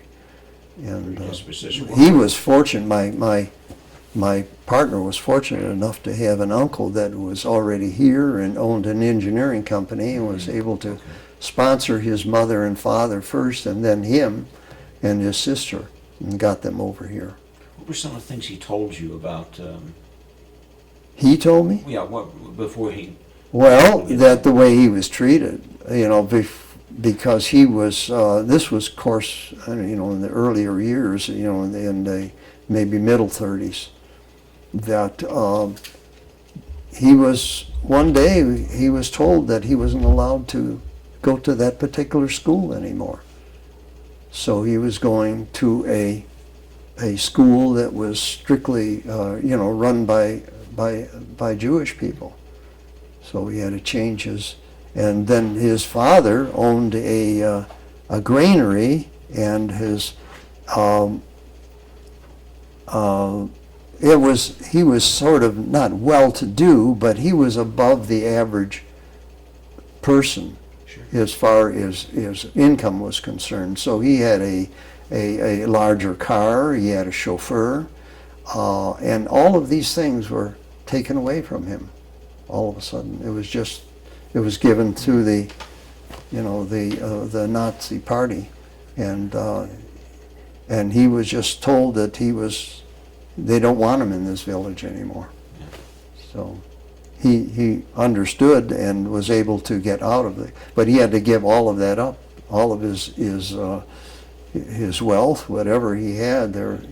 He just had to walk away from it, and they just took it over. Wow. So he wasn't treated very well at all. And of course, all of his friends, naturally, that were not Jewish, were all of a sudden were against him. While you were over there, did you go to any of the camps? No, I never visited any of the camps. I don't think I was in a particular area that had the camps there. I don't know. Although friends of mine that were in different branches of the service saw the camps. And in fact, Joyce's cousin, who was in the Army, he liberated one of the camps there. He was in the infantry, and he liberated. That was, he didn't want to particularly talk about that either, because that was a very disturbing time for him. We've talked to a few who were in those situations, and it wasn't a very pleasant thing to see. No. So you finally got to the point where you had the choice of signing up and staying in the Army or coming home. You're right. And you had your opportunity. You could have been maybe slightly higher rank. Oh yeah. Well, they offered me another stripe, which I thought it over, and of course it would be an increase in pay, and but I was, I didn't want to make another commitment. I sort of, I don't know, like most people, I just felt like I was getting homesick for a young kid, and I wanted to get back home. The thing of it is, had you taken that, there's a good chance you would have gone to Korea. Very well, yeah, very well. That I may have ended up there too. And so anyway, I don't know who looks out for you, but that you're absolutely right. And then I wouldn't have been in the Air Force anymore. I would have been in the regular Army. Mm-hmm. So yeah, God knows. And of course, when I was in the Air Force, I was carrying a smaller gun. I was carrying a carbine. Right. When I went into the Army, I had an M1. M1, so, yeah. So interesting part though. As a non-commissioned officer, when we went into town, into like Würzburg or whatever, I wore a sidearm, and you did it not necessarily that you were expecting trouble, but there was some German youth around that still felt like they were the master race. And they would demonstrate, but they wouldn't demonstrate to a point where you would have to do anything about it. They were just trying to, I guess, show us that they still had the whatever German spirit or Nazi spirit or whatever it was. But I never got into it with them. I never did. That's good. But it was still, they had not quite, well, of course they were young kids and didn't realize what they were doing. So. Yeah, I wondered how the Germans treated you. But the the German people themselves, there was one farm that converted part of their farming into doing the laundry, our laundry for our battalion. And they were very nice people, very, very nice. They spoke a little bit of English, so you understood, and so we would speak a little bit of Deutsch, so they would, so we were able to communicate, but they were pretty friendly people. I think they were glad that the conflict was over and they wanted to get back to their, the normal way of living there. But I would assume that they were members of the Nazi Party at one time, because I think they all had to be, but not whether they wanted to or not. Yeah, you just never knew when you're walking on the street or some nut would just, Exactly. one of the Hitler Youth would just take a pot shot at you. Right, exactly right. Yeah. That's how you felt. So, but I never ran into that. Fortunately, I never had an incident at all. So, give me the route home. You went to Bremerhaven? Bremerhaven was the port that I left from. Okay. Yeah. And came back To what kind of a ship? it was a trying to think. It wasn't as fast a ship as when I went into it, because I went actually on a troop ship when I came here. It was one of the larger ships, and it was like a 4-day or 5-day journey Okay. to Le Havre. But on the way back, it was like about a week, at least 7 days that we came back. So it was I don't know, either a faster ship or maybe a longer route. I don't know what it was, but it was about 7 days coming back. Of course, as coming back as a non-com, I did nothing. Yeah. On the way there, I did a lot of KP. Oh, sure. But coming back, if you had a little bit of rank, you absolutely did nothing. Yeah. So. Pretty good trip both ways. You get It was rough on the way there, and of course we had, oh my gosh, we had, I think, what it was, something like, as I recall, about 4,000 on the trip over. Yeah. We had about 4,000 guys, and rough seas, so there was a lot of pitching, and a lot of guys that weren't feeling very well. Oh yeah. And the latrines were just full of vomit. Yeah. And of course the ship rolling, slop was going back and forth and back and forth, and you would stand there try to do your business, and boy, stuff would be slopping around there. Oh my God. But anyway. Not exactly the Queen Mary. No, it was not the Queen Mary, but it was one of the bigger ships, as I recall, because it took a lot of guys. And you came back into where? New York or? When we came into Maryland, Fort Meade, Maryland. Okay. Oh, okay. Well, I don't know exactly where we docked. Probably New York, but then we were shipped by rail to Fort Meade. But maybe we came into New York. Yeah, I would think we did. Yeah, because that's probably the embarkation thing is. There were other ports along. Oh yeah, but I don't know. All I remember is getting discharged from Fort Meade. Yeah. But and in my when I was going overseas, I remember we went into town, and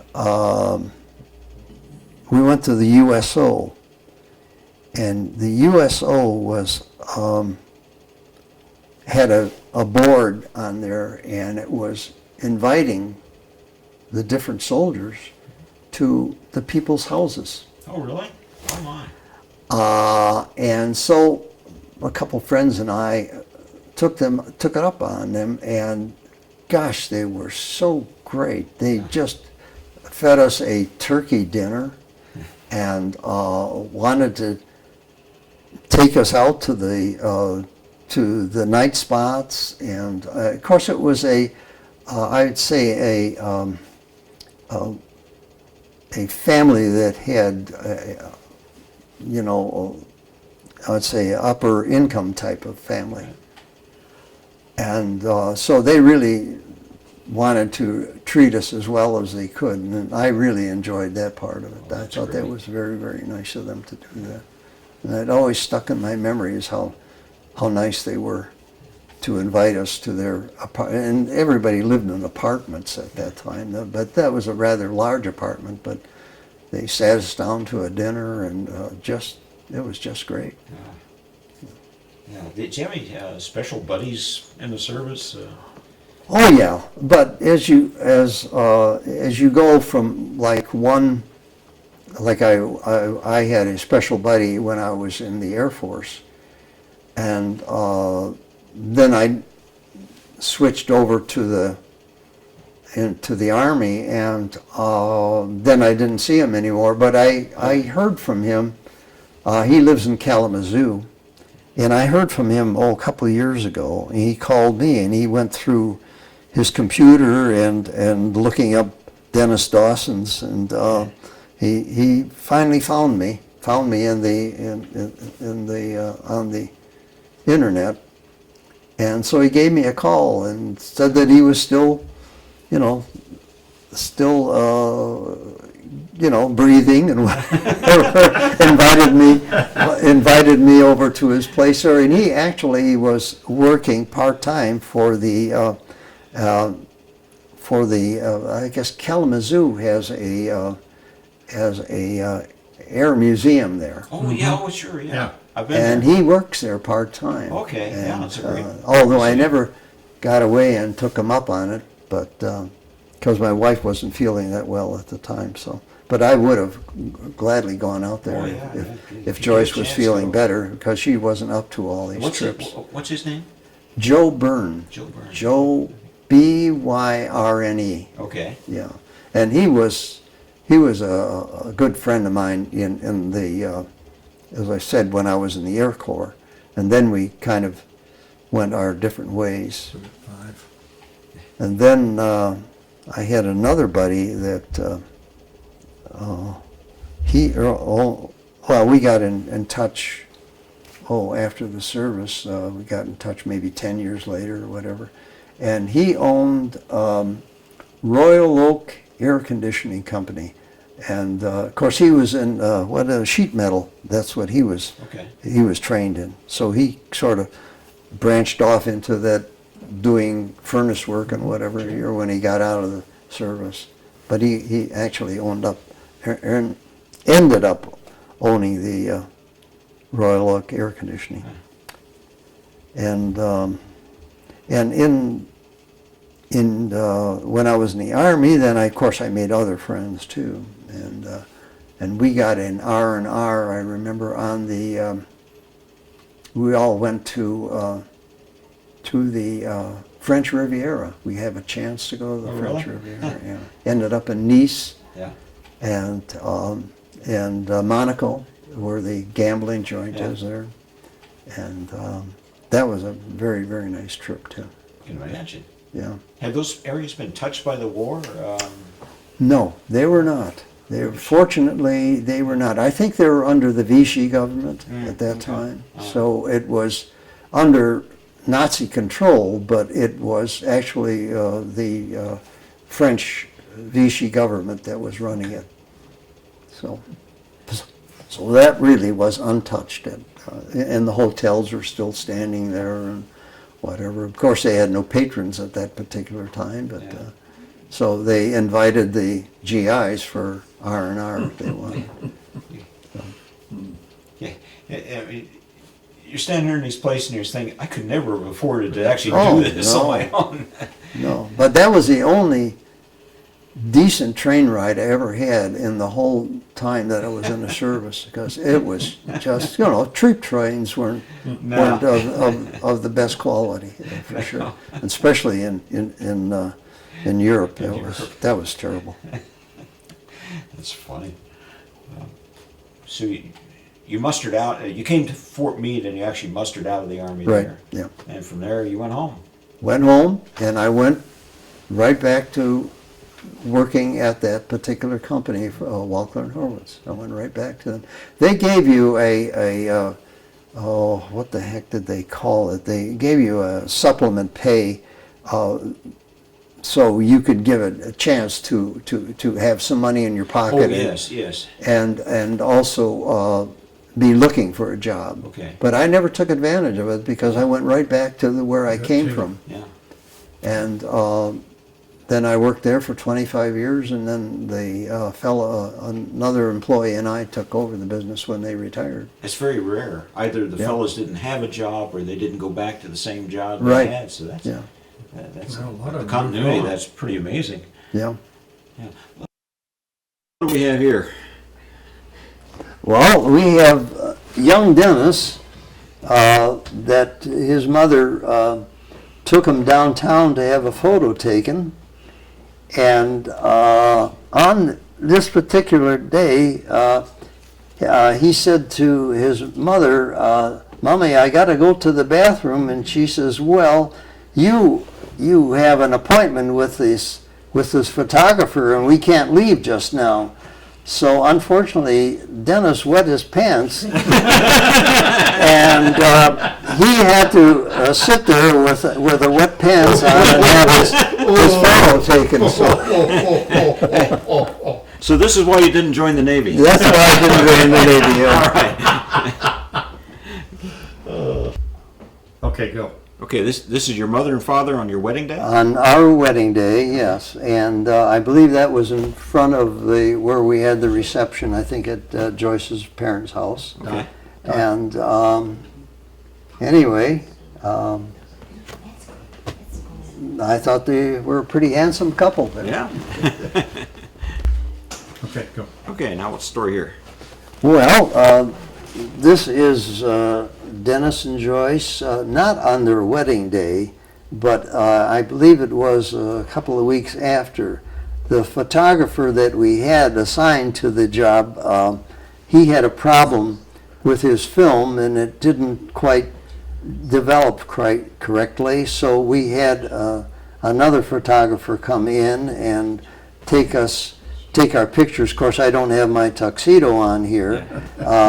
Joyce has the wedding gown, but I'm missing the tuxedo. And again, this was, I would say, 2 or 3 weeks later, after our honeymoon, we came back and had this picture taken. And of course, the weddings of today are mostly taken in halls, and for the reception, this was in Joyce's mother and father's house. Okay. And of course, the reception was in the basement where you had, the coal furnaces and the big pipes, and it was sort of taken on a shoestring type of thing because we just weren't, how should I say, prepared, because we were prepared to get a wedding have a wedding in June, but we decided to have it a little bit earlier, so it was on February the 2nd that we did this, and of course it just put everybody into a panic to get this thing done. So anyway, but it did work out. It worked out for 60-some years. So. Coal dust and wedding gowns. Coal dust, That just doesn't sound like a good combination. All right. Okay, go. All right.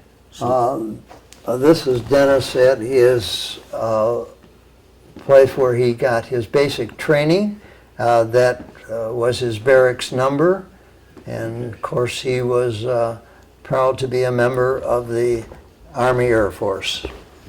Okay. Okay, go. All right. Okay. So- Well, here I am again. Again, we're back at the basic training center, and then the larger picture is where I was stationed in Flugplatz Giebelstadt, which was the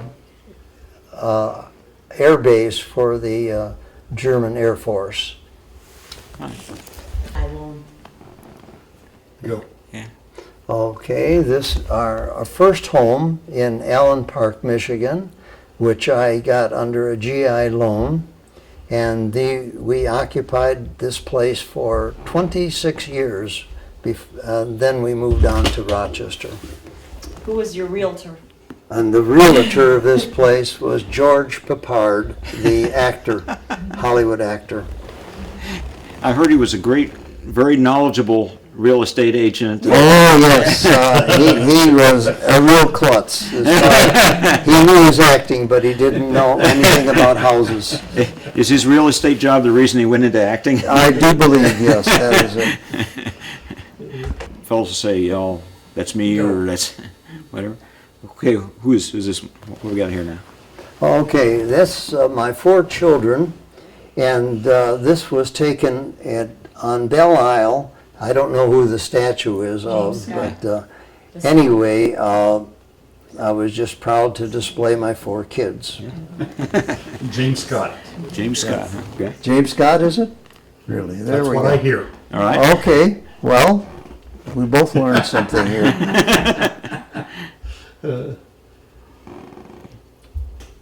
Okay.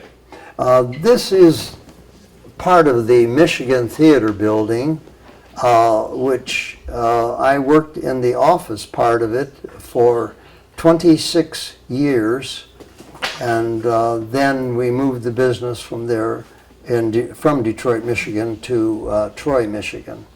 And now I understand it is converted into a parking lot. The office buildings are still there, but the theater part has been turned into a parking lot now. Ah, that's too bad. Okay, go. Now, this is an article about your work career. You worked 60 years? Yes, I was at the bench for 60 years, and when I retired, I let the Oakland Press know that I was about to retire, and they wrote an article on me and about my career and just the different pieces of jewelry that I worked for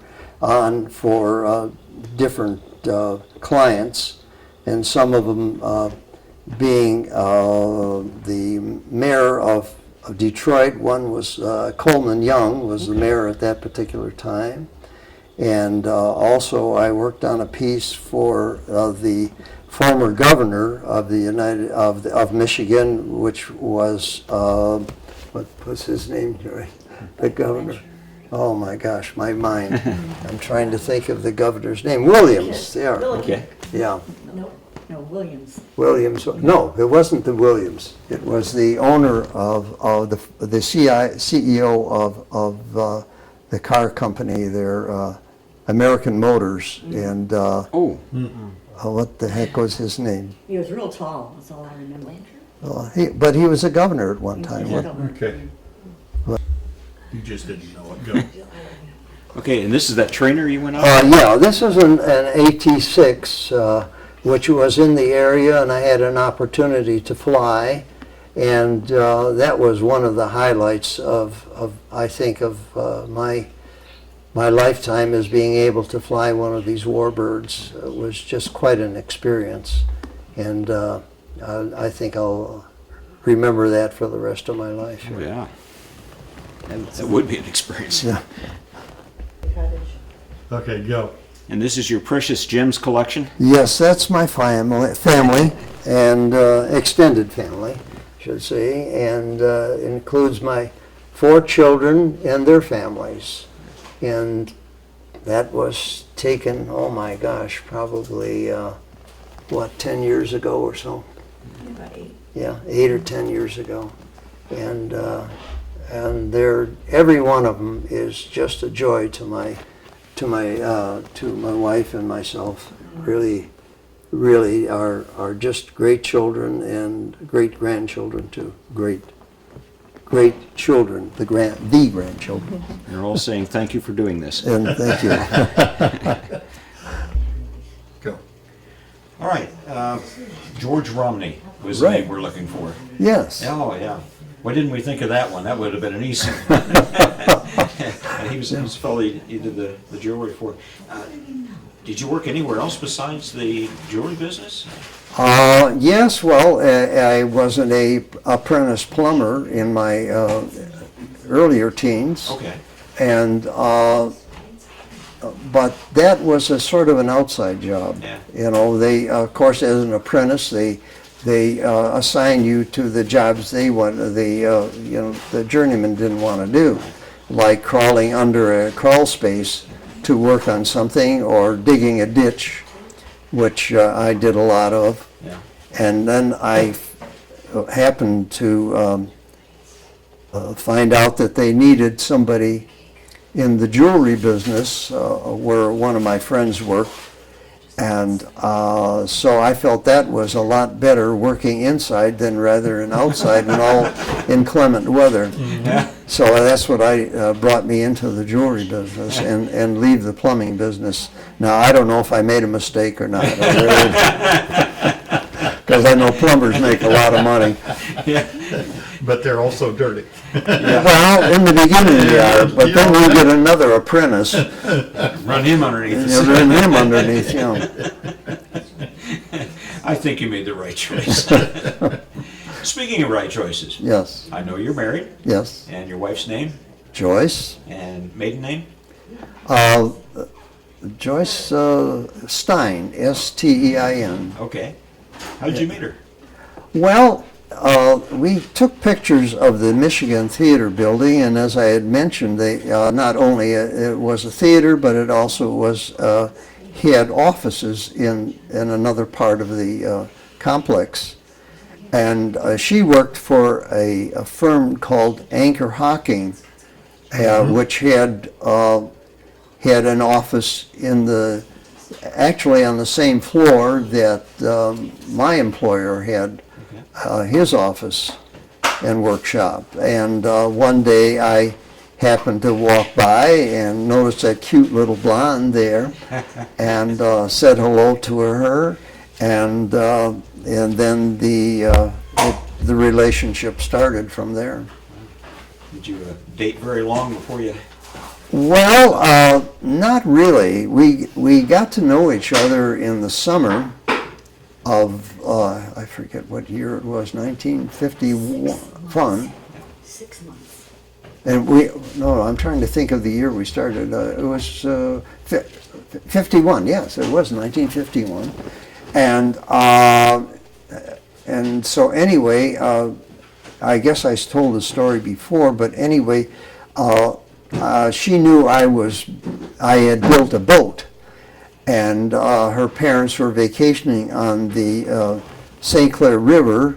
She needed a ride out there, and so for the weekend, and so invited me to take my boat out, which I did, and then the relationship went on from there. So, was it a fancy proposal? Did Joyce get down on one knee and propose it? No, I think it was taken for granted on both sides. One day we went out and shopping, and we came back with some dishes. And her mother looked at her and said, "What's this for?" And she says, "Oh, it's for my hope chest." And anyway, her mother said, "Well, are you talking about this boy that you're dating?" And she says, "Yes." And she says, "Well, do you intend to marry this boy, and does he know that?" And so anyway, she said, "Well, yeah." So anyway, that's how it was. There wasn't any proposal on one knee. It was just that taken for granted that we just both fell in love with each other, and it went from there. That's all. So, you got married Where now? February We got 2nd. married in February. Okay. It was actually planned for June, but I was working many hours in the jewelry business at that particular time, working a lot of overtime. And, you know, I said to her, boy, I really need a vacation is what I really need. And I says, wouldn't it be wonderful if we could just combine a vacation and a honeymoon at the same time? And she said, oh, that's a great idea. So we sprung this on her parents, and her parents was quite surprised that we moved the date up from June to February.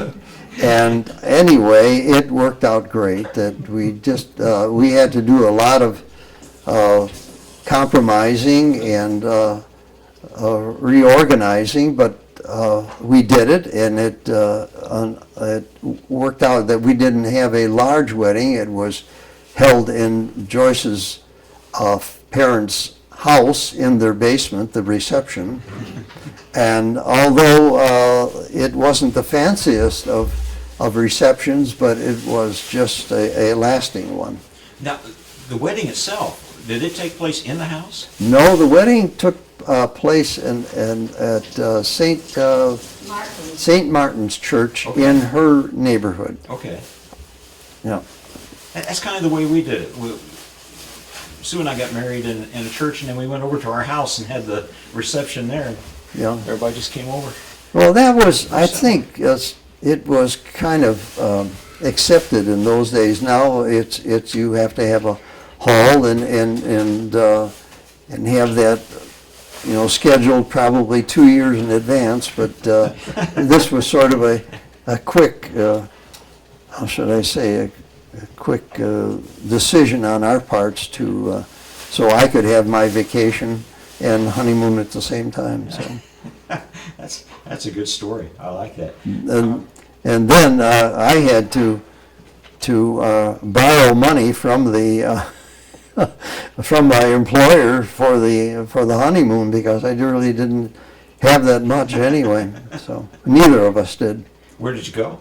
We went to Florida, to Clearwater, Florida. Okay. She had relatives there, and so they were very generous in showing us around and making our honeymoon very enjoyable, because without them, the relatives, we wouldn't have been able to go to the certain places of interest, and they really made it just an enjoyable time for us, and just filled in all of our time, really. That's great. Put it on pause a minute. There's one thing that you forgot, you're closing, so that's fine. Now, Okay, what did he leave out of the story? Well, he left out of the story was the way he proposed to me. Every Wednesday night, he would come over from work for a spaghetti dinner with my parents and my brothers and sisters. So we're all sitting around the dining room table, and my mother brings out the dessert cake on a plate. On my plate was a ring box. So he gives it to me. Well, I open it up, and it's the size you could hardly see the diamond, and it didn't fit. It was a baby ring. And I'm so dumb. I didn't know the difference. I'm so glad to get the ring. I've been waiting for it. I says, Dennis, you made it too small. And he laughed, and he says, how about this one? And he pulls out a ring from his pocket, and it was a great big carrot ring in gold and everything. Marquee. And it fit me perfectly, you know. But that's how we got engaged. And 6 months from the time I met him, we were married. So within 6 months of knowing each other, we were married. And we got married on Groundhog's Day. But another thing, too, with the funny part of all my family thought that I was pregnant, but they wouldn't say anything. But they all thought I was pregnant because we moved it, you know. And Yeah. of course, everybody was skirting around it. Well, we had our son 11 months later, not 9. But it was the first year I was a bride, a mother, and a new house owner, all in the first year. Yeah, so it was busy. Yeah.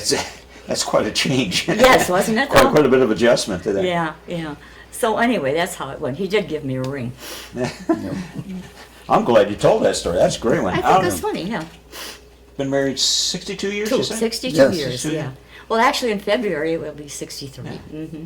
What would you tell folks about this guy? Oh, my God. The way I put it in my mind, he's a gentleman and he's a gentleman. Yes. That's how I like that. feel. You'll never meet. I loved my father very much, and I married him because he reminded me of my father, Yeah. and yet he's even better than my father. Oh, And I love my father very much. that's going a little That's bit. going a little bit overboard for him. Overboard, Yeah. yeah. No, he's very kind. He's very patient with 4 children, and I think if we had 2 arguments in all our 62 years, it was a lot. Oh. Because we believe in sitting down. I said every 6 months we're going to sit down. You're going to tell me what you don't like about things that I do, and I'm going to tell you about your things, you know. Yeah. So we sit down and we'd say things that are bothering you, little things. Like he would take off his T-shirt to wash and leave it inside out. So every time I folded the clothes, I had to do it the other way. But pretty soon, I got to leaving them inside out. That's how he got them back, you know. So with anything that he turned inside, that's how he got it back, you know. But no, that's what we believe in doing. We don't do it anymore because we're so used to each other. But yeah, sit down after a few months and talk about what bothers you, you know. I think that's how you keep your respect. Then you know. again, I never had any But complaints. he never has anything to say about me because I don't you do were anything perfect, wrong. I'm that's perfect, you know. knows I'm going better. straight to heaven. Okay, Dennis, it's your turn. Well, how should I say? She is without fault. So there isn't much I can say, not in front of the camera. Just yes, dear. Just there. Yes. That's about it. No, we've been truly blessed, truly lucky.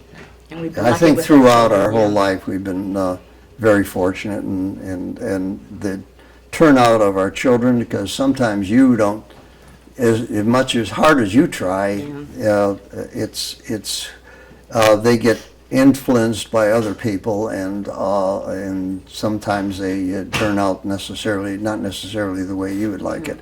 But in our case, I think we were very blessed because they're just great kids, really are. Every one of them. They stayed home, most of them, till they were 34 years old, so that's got to say something, you know. And we enjoyed it, we liked it, but nobody would ever rob our house because we had kids going in and out all day and all night. Yeah. You know, so there's so much commotion, so nobody ever stopped to rob us. Yeah, it's even better than having the dog in. Yeah, exactly. No dogs, no dogs. No. No. Maybe a bird or a fish, but that would be about it. Okay, well, Well, list, we're there. list your children, list their names, and a little something about each one. Well, let's see. For- Alan is our oldest, and we call him a boy, but he's 61 years old, and he's going to be retiring pretty soon. So he's never been married. He's had 4 girlfriends, and each girlfriend lasted about 7 years. So that takes 4 times 7, 28 years. And these girls would think that they were going to get him to change his mind. Although he told them, he was honest with him, I don't want to get married. So after 7 years, they each kind of went their own way, you know. But I thought that was kind of dumb of the girls to hang in there 7 years, you know, by 7. So, and then the next child is, she's 59. She's a doctor, she's a cardiologist. And she's been very good to us, and she wanted us to move out here to be near her so she could take care of us as we get older. So she lives quite near to us. And then the third child is a boy, and that's Gary. And Gary is in New York, married with one child, 15 years old. And we get to see him quite often. He stops in here for the summer. And the last one, we waited 5 more years to had the last one, a little girl. And her name is Diane. She's married with 3 children. And she was the one that put on your dinner today for you. And they're all good kids, like I said. We're close-knit family. We like the people they married, and we like the people that they married, the in-laws. We get along with everybody. And the kids really have a good time when they're together. So that's what you got to be blessed for, too. There's no fighting, you know. Amen. So that's about it. That's all. Oh, this is fantastic. Thank you.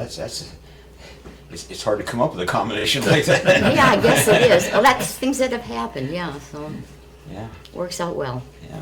You always want your kids to marry well and just, Exactly, yeah. I don't care if they dig ditches as long as there's just something honest and they're happy with it. That's the great part. Dennis, is there anything else that you want to add to your life story here? Things that you've done? Or... Gosh, I'm trying to think of what hobbies I have or whatever. What I am interested in is I like challenges in different things, especially in projects around the house. I'm not particularly fond of the way a lot of people do things that you ask them to do, so I rather do it myself, get a little information, education on it, and then try the project myself, which I have done in numerous cases, and enjoy when I look back and see what I have done, I just get a lot of enjoyment out of that. Right. So, and the pride in it, being able to do that. We were asked to figure out which was your favorite decade of life, but I'd have a hard time choosing. I would too, and You had I'm a good thinking childhood, about it. You had an interesting career, Yeah. family, and just Right. Well, in the later years, that I don't think it's my favorite decades. It is to see my children and grandchildren advance in different ways. I have 3 grandchildren that are all going to be MDs or DOs. I'm very, very proud of that part, and that's the current decade. How should I say? Because a lot of these decades have a lot to do with my grandchildren and children as to what they've gone through. My one daughter, being an MD, she's been how should I say, on the road of education for what, 20 years or Life. whatever. 30 or 40. Life. Yeah, and Life. life. Yeah. And I don't know if she's even through yet. I have no idea what her next plans are. Going back another decade, I think the years that we were probably at peace was probably one of my favorite decades, because we didn't have to deal with the wars and misunderstandings that people have with each other, which wasn't a very long part, because we always seemed to be in some conflict of one over another. And the early part of our marriage. of our marriage was very was busy. very busy and interesting. So that was be another decade that I had a lot of interest in and pleasure in seeing my family grow and multiply. So I don't know. Every decade has a special meaning to me, I think. Well, we've also had medical problems too. You No, that comes but with that comes with life. life, part of You know. life. I know. Yeah. Yeah, It does. yeah. And some serious ones like you. So, and we've come out of them okay. You know. Whatever. But anyway, I guess that would take care of the decades. Yeah. You took an early interest into flying. Yes. I'm just curious, of all the aircraft in the world that you could have had a chance to fly, is there anyone in particular that Oh, you yes. think, oh, I would love to have flown that? Oh, of course. Is there any particular one? Well, Chuck Yeager is probably my hero, There you go. and I have a picture of him, an autographed picture of him, Okay. And a letter. and a letter from him. Of course, I don't know if he signed it or not, but whatever. But I still have it. And of course, the plane we're talking about is the P-51, Yeah. which was, I thought, in my era, was probably one of the finest aircraft, and probably had a lot to do with with winning the war in Europe, not Still necessarily is. in the Wow. Pacific, but in plan. Europe. Still is. And so that would be my favorite plane, and I would have loved to have been a pilot for one of those. That was actually my dream, is to, when I was accepted into the cadet program, I thought that was hopefully my ticket to the future, but it unfortunately it didn't work that way. But I want to make special note here. Thank you, Diane, for arranging this, and you can thank your husband, because I would do anything for him. Oh, he's a nice guy. Yes, yeah. And is there anything in life you haven't gotten around to doing that you wish you could have done? well, I of course would have liked to have gone back to Europe and visit some of the places that I had been. But that never happened because I was busy running a business, and I really couldn't take that time off to do it. And I lost my partner 5 years before I retired, and I ran it for 5 years on my own. And that was impossible to get away at that particular time, although Joyce visited the places that I probably would have wanted to go. And one thing I wanted to bring up, though, is I was invited through I believe it was a sponsorship of Dow Chemical Company, to visit the World War II memorial. And I had the opportunity to go. And again, that was one of the highlights of my life, is seeing that memorial, because it's so well done. And I really, really appreciated it. And I believe that Dow was one of the sponsors that created that opportunity for me. And if that could be put on record, that, Sure. that That's they good. would hopefully they 10 still years do ago? that. 10 years ago? It was probably about 10 years ago, Everything and was free. it was so well organized and so well done. Would this be the And- honor flight? Yes, Okay. the Yeah. honor Oh, flight. honor yeah. flight. That is a wonderful program. Yeah. Yeah, Oh, they did a good and job. I just to see so many veterans that were honored there. There's one group in particularly, and I can't recall exactly where they're from. I think it was Iowa or somewhere like that. And gee whiz, there were probably 24 wheelchairs there. And they're all veterans of World War II. And that was only one group. And the particular time that we went in the fall, and there must have been, a couple thousand that were invited for that particular day. Wow. And just to see them all grouped together. Yeah. And then I don't know if you've been there or not, but it is well worth seeing, and well worth trying to if you talk to other veterans, that if they had not seen it, that they should look into that honor flight, because I think it is just a great thing I'd love to do for the veterans. be one of the chaperones for that. I think that Yeah, would be wouldn't that be terrific. something? And they have one wall that has 4,000 stars on it. And each one represents, I believe it is, I don't know, what is it, 10 or 100 or whatever it is. But anyway, it represents the 400,000 men and women of the United States that never made it. Oh, And that's very, very impressive. yes. I don't know my math that well. I used to know it, but I don't. But there's, 4,000 of these stars there, and that is really, really impressive.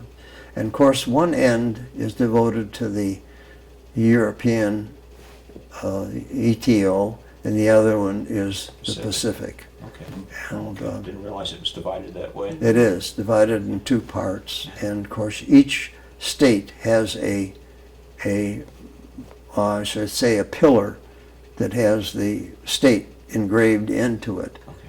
And another surprise is one little area has Kilroy. That he is there. Gilroy was here. Kilroy was here. He's That's all great. over. Yeah.